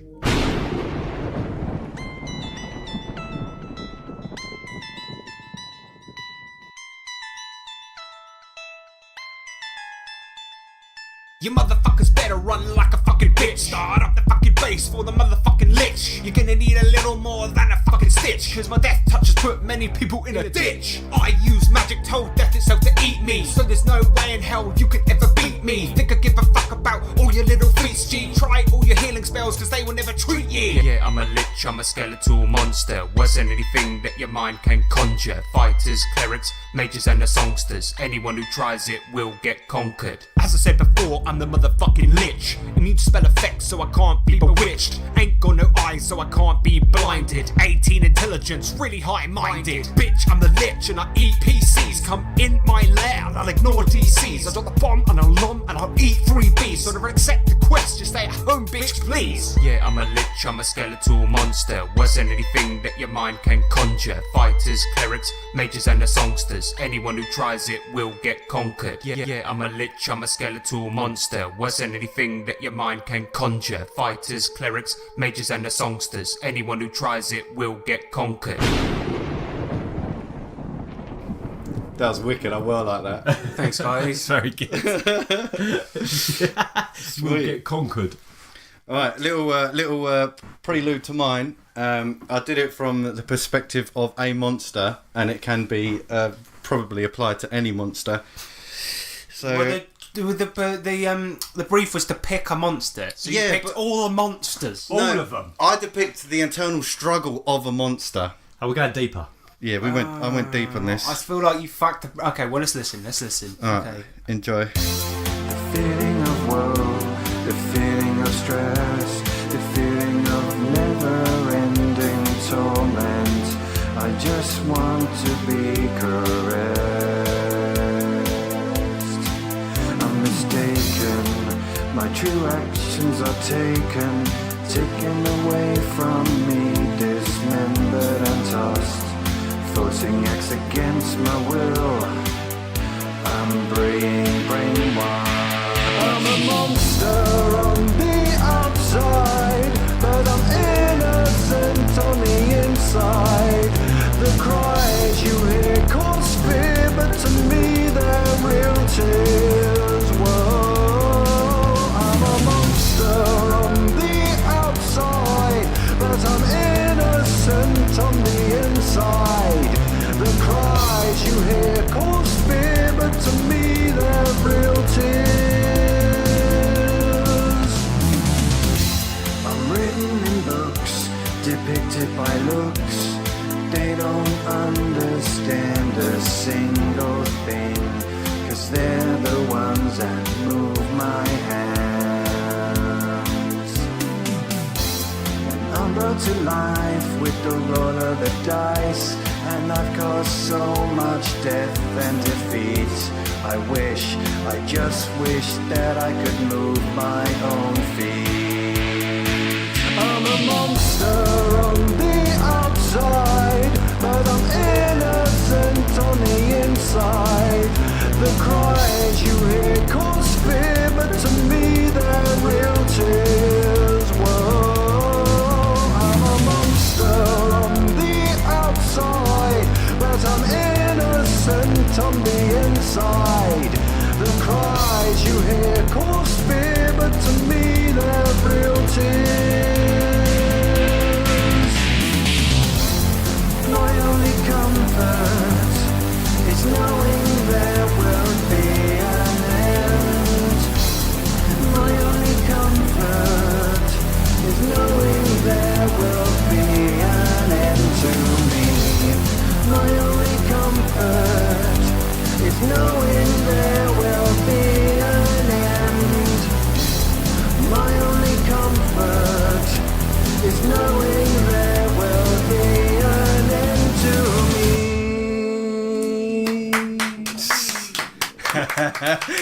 The only thing is, you do have to A, keep it short, B, remember the brief. But I do think we've got a clear winner there.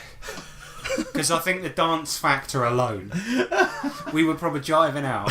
All those misunderstood monsters. That's got to make people think. Next time they're going through a dungeon. Oh, Yeah, and next time, maybe the monster doesn't want to act like that, but it's all forced through the GM. you know, if anything, this song should raise awareness for the bad treatment of monsters. All right, so Nick, it's time to pick a winner. Who's winning? I think. Shit! It's they're both so different, but because you didn't stick to what you should have done, I think Harrison shaved it. Yes, I'm the winner. But that being said, that's one of the deepest songs I've ever heard. That was good. That's good. We That get it. is incredibly Monster Awareness Week, everyone. Yep. we did that playing at Savage Con. Yeah. We should when Do we it live. we should run. We should do Monster Awareness Week. Oh my God. And then James should get up and play that and do it like really seriously and do a collection for it. That was Song Fight, everyone. Next up, we're going to announce the winner for our last month's competition. Fuck that up, didn't I? Right, let's go with it.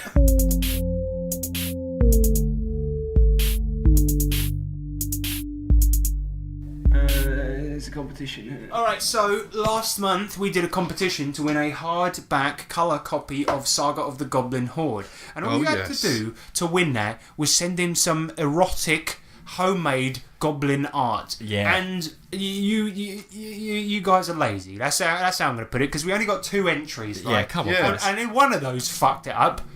So, right, first off, we got in one from Ronnie Walton, and he thought it was aromatic goblin art. So, well done. I have to say, it's a fantastic picture. We've got a, and we'll obviously post this on Facebook as well. But we've got a goblin, and he's got a Goblin Greg's aromatherapy and essential oils stand, and he's just motioning towards it, saying, "I suggest the lavender and lilac." Oh God! So, I mean, it's good. It's good. But next up, We've got Terry Hansen. he says, "Here's my entry for erotic goblin art. Goblins often find a mate through erotic graffiti. The graffiti is most often done in walls of latrine caves." So, in the loos. "The female will make her nude drawing to indicate her want to find a mate. Then males will compete with exaggerated nude drawings of themselves. They will also make threats and mock other males. The female will then choose her mate based on these pictures." And I've got to be honest, these are some fierce drawings. You've got a goblin with a giant... Sorry, the best line. Let's make fuck. Yeah. And so you've got Groll be mighty, love Groll, and it's just a guy with a giant cock. I mean, it's basically just goblins killing each other with their dicks out. I mean, he's understood the brief. Yeah. His cock's all over the place. It's goblins dismembering themselves. As much as I love the aromatherapy one, it's not erotic enough. It's just not risque enough. And the thing about it is Terry's even got a backstory as to how goblins do their mating ritual. I love it. It's beautiful. And he's even drawn it in the style of a goblin. Like, it's badly drawn. Yeah. And I like it. And he's done it on a bit of like parchment. Yeah. As well. He's The amount of effort he's gone to make Yeah. these drawings. I like the bit where it says like Groll, big mighty, love Groll, and it's obviously Groll with his big penis. Then someone's come along after and scratched out mighty and put smelly. Yeah. Hagar, kill Groll a bitch. This is brilliant. This is brilliant, and I like the drawing of the woman with a big saggy goblin boobies as well. Yeah, and I it mean, says, let's make Lot's baby, and then got tiny goblins surrounding her. Graka has big boobies. Mac Lot's baby. Yeah, this is beautiful, man. And the fact that the goblins have like those sort of darker green penises as well. I mean, it's beautiful.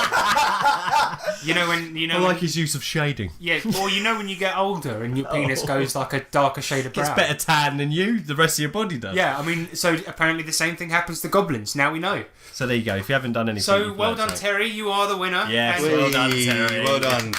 it's very deserved. Very I'll good. get your address for you, and then I'll probably send it at some point. Probably. Yeah, Probably won't. No, I will. I won't. So well done, man. That is well deserved. Welcome to the Chamber of Challenges. Chamber of Challenges. The Chamber of Challenges. Chamber of Challenges.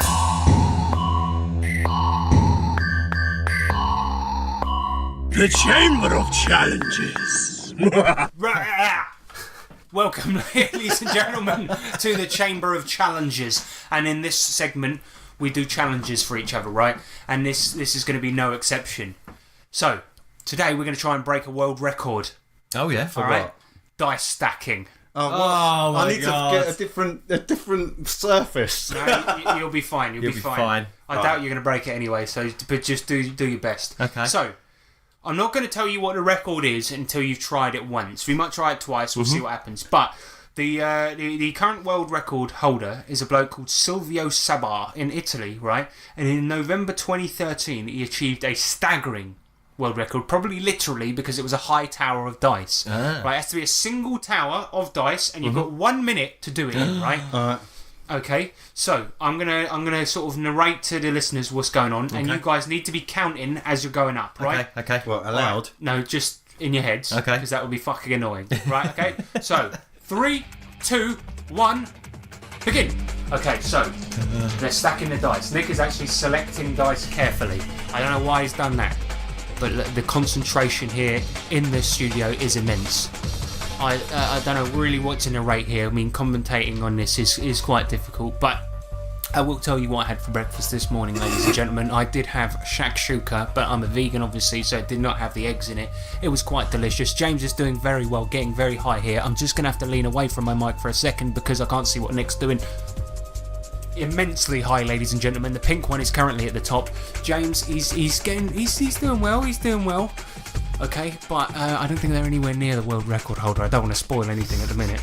But they've got 16 seconds left and they're doing terrible. Absolutely fucking terrible. James's is wobbling. It's wobbling. Ah! He's fallen. It is terrible. What a shithouse. Nick's is wobbling as well. 4, 3, 2, 1... end! Oh shit, it fell on the thing. It fell right at the end. Oh. So Nick has a stack of 3. The actual rules dictate that it needs to stand for 5 seconds once the minute is up. Yep. So, yeah, it did. Your stack of 3 did. So, to give you the world record, do you want to know it? Go on. No. 46. What? But he did use an advanced technique. Do you want to know how he did it? Go You on. put them in a line. No, so what he did is he used a cup and using the centrifugal force by swiping them left and right in the cup. It's quite similar to, say, yes. the Mutant Crawl Classics tune. I've seen them people do this. Right. It's amazing. And then he would create stacks of 6. Then he would scoop them up in the cup and then pop them onto the top. So he did that basically a bunch of times and did it so fast that he got a stack of 46, and that's how he did it. And currently, all the other records are very, very close to his time. But yeah. So you're basically never ever going to do it. Never, no. Well, 3. You did 3. You did did 3. I did one. Yeah, you did Several times. Oh, that's good. I can't believe mine fell right at the end. I know. But What a the thing is, shitter. everyone does it when they're at games, don't they? Yeah. When there's a bit of a yeah. lull, they stack the dice. That's true. And you guys have proved that all that practice was for nothing. For nothing, so stop doing it. Yeah, so stop it! Fuck's sake! Alright, so next up we'll get into some correspondence. Oh, we've got a lot this time as well. We have. In the future, you will be able to send a letter from anywhere on the planet. This is the future. This is the Electro Letter. So this is the Electro Letters, where we read your mail from around the internet. And this week we asked, because we've wrapped up our Solomon Kane campaign, we asked, what are some of your best and worst campaign endings? And I think we'll kick off with a pretty good one from Richard Woolcock. He says, I once ran a lengthy campaign using the Exalted rules in a custom setting, where the PCs were godlike beings who spent years taking control of a nation of mortals on a distant world. The finale of the campaign involved a rival god raising a massive undead army and marching on a portal that led back to the PC's homeworld. As the battle began, the PCs suddenly decided they want to fly around to the other side of the world where the evil god had been raising an army to check out his city. I warned them that the trip would take several hours and that the battle was already underway, but they insisted, so they flew around the world and found, unsurprisingly, that the evil god's city had been completely abandoned. Then they turned around and flew back and discovered that the battle was already over. The evil god had wiped out the mortal defenders, gone through the portal and closed it behind him. The PCs weren't even present for the campaign ending. That's abysmal. That's fucking abysmal. They are pretty fucking stupid. Oh no. Right? You sure you want it? Yep. So the bad guy, you know where he's going to be. Are you sure you want to go somewhere else? Yeah. You want to go back to his house that he's left? Yeah. All right. Wait a minute, where is he? Oh, Why isn't he I did here? fucking tell you. Idiots. Oh, we best go back. Oh, It's all everyone's over. dead. Yeah.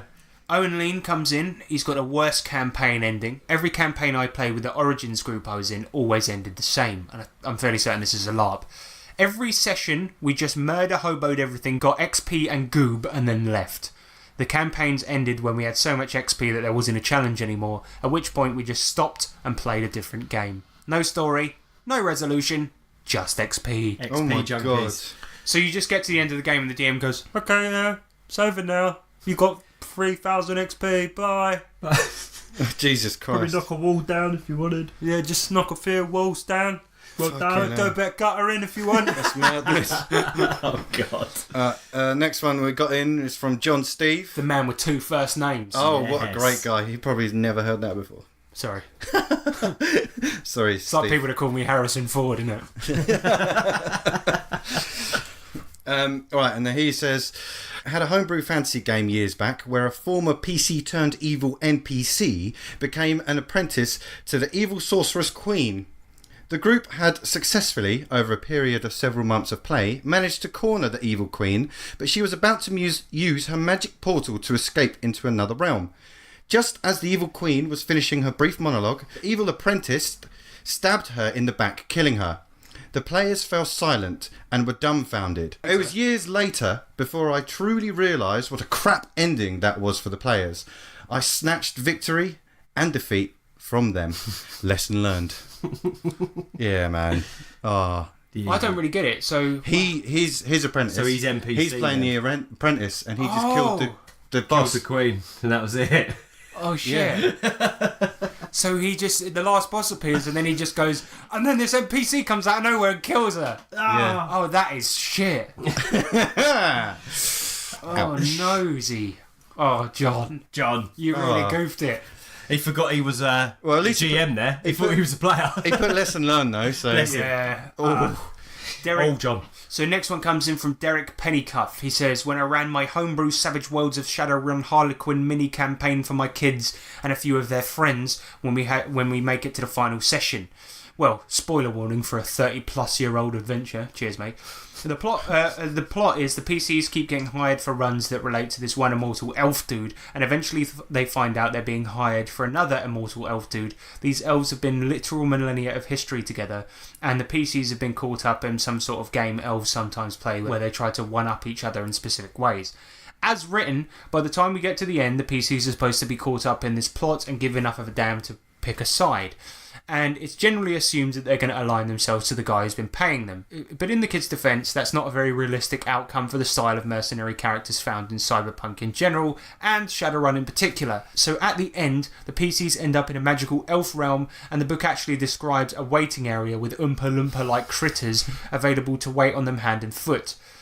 This waiting area is supposed to be posh and impressive, but all the players came to the same conclusion. My character will not leave this room until forced to, and they didn't. The entire epic battle of the climax happens down a long hallway from this waiting area. They technically weren't hired to participate in this battle. There's no paycheck in it. I want to say they were hired to deliver something, but it's been long enough now that I don't recall the specifics. But in any case, their paid work is done. They're waiting patiently to be dismissed, but in no hurry to do so because they're having a little spa day in the magical elf waiting room. The Decker had a drone he sent down the hall to observe the battle, and I described how things played out through that, but most of the kids role-played a fancy tea party as a bunch of grimdark Shadowrunners as we ended the campaign. We all had fun, so I can't complain. Brilliant. that's funny. I like that. I mean, to be honest, that is a situation where if it works for you, Why not? everyone's happy. Yeah, that's right. I'm well up for that. I mean, Exactly, yeah. It's funny to me because it's like they figured something out. So Yeah. fucking reward them. They outsmarted it. Yeah, well, yeah, they were like, we're not fucking leaving this room. Yeah, Just this watch it. This This is cushy. room yeah? is great. Yeah. And that's what drones are for, dude. More too. Exactly. Welcome to fucking Shadowrun. And anyone that says that they were doing it wrong, no, they fucking weren't. They were doing it right. Yeah. Fucking awesome. All right, next one we've got in is from Terry Hansen. And he says, I think the worst campaign ending story is when everyone just stopped showing up to the game. You know the worst thing about that is I think that Terry mostly plays with his kids. So Oh, wow. They just didn't come downstairs. he's sitting like, there, guys, the game's on. He's like, shut up, Dad! No! Oh, bless him. But no, everyone's been there, man. I mean, that was pretty much why all my old campaigns fizzled out. Just because people were busy. Yeah. That sucks. Not with these lot, though. But not anymore. Not in this lot. Not anymore. Nah, mate. No, sadly, they keep turning We are up. Yeah, we Relentless. can't get rid of us now. I've been trying to get rid of you. For years. So that's it for your campaign endings. I mean, it's pretty sad to end on the fact that people stop showing up to the game. But there you go. I mean, that is the shittest campaign ever. I mean, out of your guys' sort of favourite campaign endings, what would you say yours was? Solomon Kane. Oh, yeah. Do you think so? Wait, no. What's the Call of Cthulhu ending for me?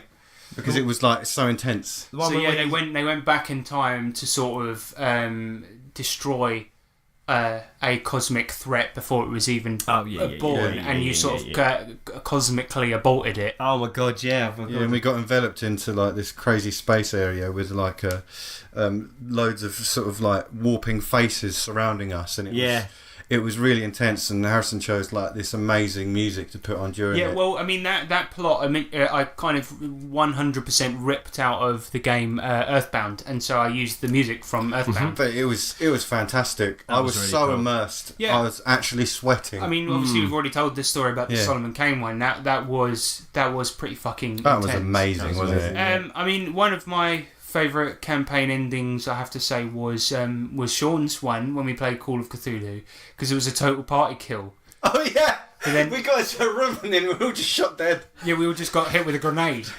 and then he fucking described sort of the aftermath of what happened, and like he described the taxi driver visiting one of our dead characters and all of this, like, and the mayor sort of taking over the city and all of this everything going to ruin. Oh yeah, that was fun. Yeah, that was cool. Anyway, that's it for our sort of campaign endings question, but we did ask for general questions from people as well. Peter Beckett comes in and he says, what's the most anticlimactic ending to a campaign you've had? And I just have to echo what Terry said, and it's people stopping showing up. Back when I used to play D&D 4th edition, I had so many campaigns that started and stopped. And I have to say there was one that I sort of I decided to do season-based gameplay. Right. And I find inevitably that whenever you do seasons, the games never start up again. And I know that you did that with your zombie campaign, Nick. Oh, yeah. And I'd love you to start up again. But who knows if it will? Because I always find that I did that, and then it was sort of an excuse for me to take a break. I'd probably do a one-shot in it. Yeah, exactly. And then I never fucking went back to it. No, Because I that's was the just problem. like, every time I wanted to, it was always, I want to play something else. Yeah. Or I want to... I can't be arsed because I've already done that, been there, done that, got the Absolutely. t-shirt. You know I'd probably what I mean? do a throwback one-shot maybe. Yeah, exactly. But going back and revisiting that world, getting right back in and doing all that work again, it's like, hard. Fuck it. Yeah, it is hard. That's why people often suggest, do your campaign in seasons, and it's like, no, that just makes it harder. Yeah, no, I think so as well. For me, do you remember what was the campaign we was playing where right at the end we literally just got run over by a car? Oh god, that was GURPS, because the whole campaign was centered around you getting back to your home world. Oh, no. And I then wouldn't say it was anticlimactic. No, but it was just like it was because it was such an epic campaign at the end. Yeah, so the whole campaign was centered around you getting back to your home world, and as soon as you took the teleporter back to your home world, it was like, everyone give me a perception roll, you whatever GURPS equivalent was, and you looked over there, and there was just like it just got mowed down. Killed us all. I thought that was a fun ending, That was but it was really like good. specifically purposefully anticlimactic. Yeah, it was perfect, but it was one for me. That was that one because you've done all this hard work had gone into it, and all these epic battles and momentous kind of crazy stuff happened, and at the end it's just like. So we got a question in from Daniel Irwin, and he says, "Have a question for you guys as well. Any of you played Fate or any of its relations, or any PBTA stuff? So Powered by the Apocalypse. What do you think of these more narrative-driven games? I've been thinking about running some Fate down my way or GenLab Alpha. Got that last week, but not sure my players would be up for such a departure from the more mechanical routes. I'd love to hear your thoughts." GenLab Alpha's great. Yeah. GenLab Alpha, I think, has a lot of not mechanical depth, but I think it has enough mechanical aspects to satisfy those players. Yeah, definitely. I wouldn't say it's a narrative-driven game. I'd say it is, but it's got mechanical, a lot of mechanical. Yeah. I say it's mechanically driven and narrative driven. It's got a really good balance. Yeah. With PTBA, Powered by the Apocalypse, I've played Monster of the Week, and I've only ever played a one shot, but it's always made me hungry to play more. Eli Kurtz, who's a member of Nerds International, recently did a actual play of Blades in the Dark with Jamie and Eric and stuff, and it was so fucking cool, man. I would so recommend going to listen to that. I mean, it is watchable, but I just listened to it. I put it on YouTube and put it in my pocket. Yeah, that's it. When I was doing housework, and fuck, man, the Powered by the Apocalypse stuff is so good. It depends on the system. As much as I'm interested in Dungeon World, but with dungeon type stuff, I like my mechanical stuff. Yeah, do you know what I mean? yeah. But the with Powered by the Apocalypse, it's so good because it has that sort of directorial feel with GMing, and it gives players so much freedom. It's like you have these like threats and things like this, and when it was like the way you have to direct the spotlight on players is so cool. So like, there's no initiative and things like this. So it'd be like when you go into a room, choosing who gets to act first is all based on intuitiveness. And like, so let's say, for instance, the monster enters the room. You might base it on who's closer, or you might base it on who's the cockiest and who would act first or whatever. But you go, okay, the thing's going to hit you. What do you do? Not it hits you, you take damage. Right, Do you know what I mean? it's Nice. That's what I gather from having played one session of it. I'm no expert, but it seems fucking cool, man. Like, and it's just a fucking cool game. I think the best thing is give it a go, mate. There's no harm in trying. And lastly, he says, and one last thing. Listening to your last podcast gave me an idea to float in front of the game design guys. I don't know about them lot. It's called Planescape. You play characters who live on a bunch of different planes, Boeing 747s, Airbus A380s, Messerschmitts, all sorts really. Question is, how do you get off the planes? And who let Samuel motherfucking Jackson on? Reckon it's got any legs on it? No, because it's a plane. Planes don't have legs. Come mate. on, mate. Leave the game designing to us. Yeah, that's all right? what we do. Come on. So you were That is stuck on silly. planes? You know, funny enough, do you remember a while back? Maybe I shouldn't reference this. But a while back, I did on the Wild Die podcast, which is a Savage Worlds podcast I'm on. I did the most awkward interview on the planet for a guy that was making a setting all about planes. Yeah. And I my at God, one point, I made some really dumb jokes where I suggested plane different names for his settings, and one of them was Planescape. No way. Yeah. And another one was Flight Club. Oh yes. And I was like, but you don't talk about Flight Club. And I said you could make the logo the same as Fight Club, and people would buy his book by accident, thinking it was a Fight Club setting. And he didn't. He just did not see the funniness of the joke, like straight over his head. Yeah. Well, I'd say over his head. They were really lowest common denominator jokes. It was more like under his feet. Under his feet jokes. Yeah. Well, who's two up in the sky on his planes? Yeah, mate. That was so. If you want to hear a really awkward interview where a guy where I was trying to make it funny and just completely was really just was not funny at all. Go listen to that. Next up, Matthew Imaginary Truth Jones. What is each of your go-to karaoke song? Oh yeah. My heart will go on, Celine Dion. Gold by Spandau Ballet. If you're getting down by 5. Yes, that was an easy one. I can recite that one by Same. by memory. So I always do it without looking at the screen. That's my gimmick. And you look good. Yeah. Because Thank you for coming. Mine's it's a quite a complicated rap in there. So Is that the one that goes, I ain't got no manners because I eat with my fingers? No, I'm going to take a little time to refresh your mind. Because the boys are back in town with a different kind of funk. Who caused the funk? We caused the funk, right? Everybody want to boogie down tonight. So throw your hands up in the sky. Move around from side to side. I got what it takes to beat the bass, the funky bass. I give your body crazy shakes. Come on. Yes! Nice, well done. Yeah, that was definitely if ever there's karaoke and Harrison and me are in the room, that's coming on. And for all our American listeners, if you don't know who Five is, where the hell you been? Yeah, come on, man. They're an English pop group. They were great. Yeah, so that's it. And James Holt comes in with, what's your perfect Sunday afternoon? Wanking. Correct! Ding, ding, ding, on the money. So next up, Owen Lean comes in. He says, general RPG question. What is the closest you guys come to a TPK? Well, no, actually, he says, what's the closest you guys have ever come to a TPK? Oh, yeah, sorry, I should read it out correctly. If you ever come, every Is that time a dirty you- question? Yeah, exactly. Owen. Every time he gets a TPK, he's like,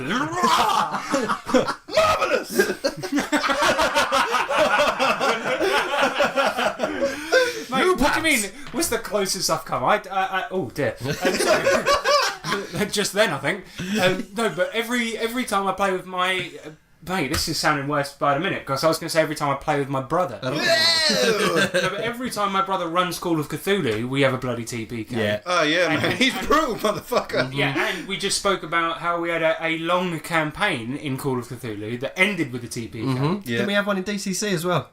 We bloody well might have. we did, yeah. But we've had a lot of TPKs in our time. Man. Yeah. But I think probably the best one's got to be the Call of Cthulhu one that literally was a campaign that ended on a TPK because we were confronted the last boss. He threw one grenade at us and boom, everyone dies. The last boss was the corrupt mayor of this town, and he was like, "I've been expecting you." Ka-ching! Throws the grenade and then he was like, and Sean was like, but obviously we tried to roll our agilities to Get away. to manoeuvre ourselves away. Not from today. situation. fucked it. Yeah. Great ending. It was. It was funny though. I mean, you've got to admire the balls to just end a campaign like that. It was fucking great. Yeah. Next question. Go for it. I'll do it, yeah. What is the worst/best case of GM power play that you've experienced? Genie. Genie. Yeah. Next question. I knew that was coming. James doesn't like us bringing it up, so we won't. But Okay. which episode was it in? Can we remember? What, the Genie one? Oh, It was the one that James wasn't with. It's just when he was on holiday. There's one with Pete in it. Yeah. No, was it? It wasn't. It was just me and Nick. So bloody No, hell. Pete was in it. Was he? Yeah, Pete was there. I think Pete was standing in. Was he? Yeah, All right. Well, look, we can't bring it up because We don't even know our own back catalogue. So James doesn't like us bringing it up. But one time James tried to use a genie to kill us. All right. So No, it's teaching them a lesson. It's quite a different thing. The intention was not to kill. But that was both the best. maim. And, that was both the best and worst. yeah, absolutely, yeah, Yeah, absolutely. I have to Good one. admit. Last Right, one. last question. He says, are there any unreleased systems or kickstarted systems that you are looking forward to? Ooh. Yeah, I've got one. Wise Guys, because it's not out yet. Yeah, that's it, man. That's the one. Out of all the things I'm looking forward to the most at the moment, it's Wise Guys, and it's I've not got my just, Mechatron, so that's already here. So that's not looking well. It's here now. yeah, But Wise Guys, man, yeah. I mean, looking forward to that. to me, that's the one because I was a little bit excited for the new Vampire, but to me, it just it's pointless. Oh, I know what I'm looking forward to as well. Warhammer. New edition. The new Yeah, edition that's of it. Warhammer. That's it, man. Yeah. Because the Vampire one to me is a little bit pointless because that's already so fucking great. Whereas I feel like every edition of Warhammer Fantasy Roleplay has had its problems. Yeah, definitely. And that does need fixing. You don't need remakes of things that are good. yeah, totally. And Vampire to me was near perfect. yeah, A lot of people can argue with that, but fuck it. For me and everything I got out of it, I have so few problems with that system. didn't need fixing because it Yeah, wasn't broken. and- I'm looking at Fiasco. You told me about this Fiasco version 2. Yeah, Fiasco Looking second edition. Yeah, That's so coming I'm out looking soon. forward to that But as well. yeah, the new Warhammer Fantasy Roleplay Yeah, for man. me, Yeah, totally. that I hope that what they do is they can streamline some of the elements that needed streamlining from first edition and try to keep it close to that. Yeah, because Because that's to me banging. that was the pinnacle. Yeah, definitely. A lot of people think that second was when it was at its best, and I've never really actually played it. I've only read them. Yeah, well, yeah, and, that's true. Yeah. and the reason being is because those are systems I look at and go, these look great. I don't know if I'd run them. Yeah, and yeah. that's just it. Totally. I only really got into it when we played Savage Warhammer, and then I started looking at all the books and was like, holy shit, I need to play They're this. so good, and then yeah. I was like, I don't know, like because when you look at the system, it's like, but we've both got first edition, haven't we? We have, yeah, Yeah, absolutely. I've got the 84, I think. 84 Oh, 84, and I've got the edition. 93 one. Yeah, Yeah, yeah. So, yeah, cool. Well, great questions, guys. Thank you so much. you. Thank you that very was much. really, really fun electro letters this time. Yeah, thank you so much, everyone. I think we did the right thing, and we did it 2 days early. We've done it before. We've asked people 5 minutes before we Or did the whilst fucking we're podcast. recording. Yeah, no, we got to the electro letter segment, and we're like, shit, we don't have any questions. Let's have a 10-minute break. And then we get mad with our listeners because they haven't literally... No, we don't really get mad with them, but like answered instantly when we demand questions. We're like, where are the questions? What's wrong with you guys? Yeah, so no, thank you so much. And we'll see you next time. Bye. Bye.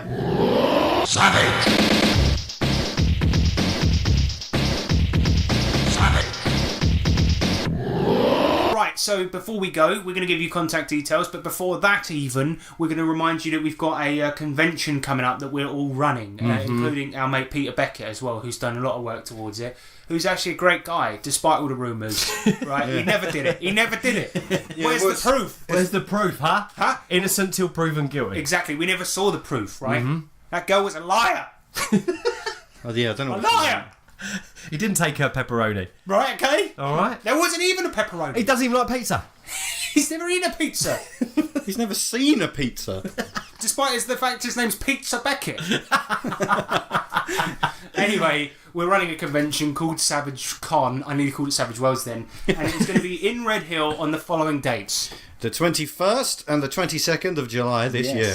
Are you sure that's correct? It is. Yes. And it is the only Savage Worlds convention in the UK. But come along to it because it's going to be absolutely brilliant. We've got some great games running. We've got a legend in the Savage World scene, Connor Warden of the Cambridge Rippers scene, and we've got Owen Lean coming down, who has written for Savage Worlds, written for Pinnacle and Yeah. stuff. He's running some games.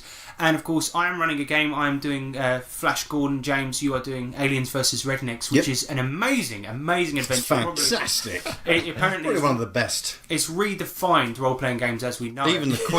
the Queen actually, that game itself has a knighthood. Endorsed, yeah. She's commented on it. And Nick, you are running some Punting in, so I'm doing Punted in the Bonds and Saga of the Goblin Horde. brilliant games, man. This is going to be fucking incredible. So, come down. So, obviously, now we need to give you some contact information, and that is thus. And thus it has always been thus, and it will always be thus.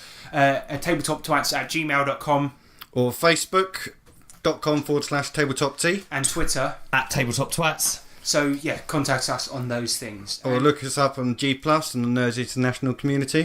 Where you can find such great shows as the RPG Brewery, who I believe are doing a Let's Play of The One Ring at the moment, which is fucking cool. We all like Lord of the Rings, don't we? Yeah. And also, if you want to sling us a buck, check us out on Patreon and /tabletoptwats on that. And yeah, please, we appreciate your donations and thank you very much to everyone. We do indeed, yes. So it's at this point where I usually give a little bit of advice and something to think about during the week. Because what the fuck are you gonna do while we're not listening to this podcast? Well, you ain't got nothing better to do. You haven't. And this time I ain't got no advice for you. I've just got a heartwarming tale. A wholesome. A nice, beautiful, wholesome, Embarrassing heartwarming tale. So this episode's been all about dice. And what And- a better way to end it than with this. With a story about dice. Nick, when he got married, he gave his wife his most specialist dice. Yeah. His And luckiest dice. And he enclosed a message, which is thus, in a nice little bag. To my darling nearly wife, this is my lucky dice. I hope it brings as much luck to our wedding day as it does in my adventuring. Love you always, your Nick. That's fucking good. Isn't it nice? Isn't that nice? I feel like I'm a bit emotional now. She said, "What the fuck do I want a dice for?" and threw it at me. No, I'm joking. I wish that was true. Like, wedding's off!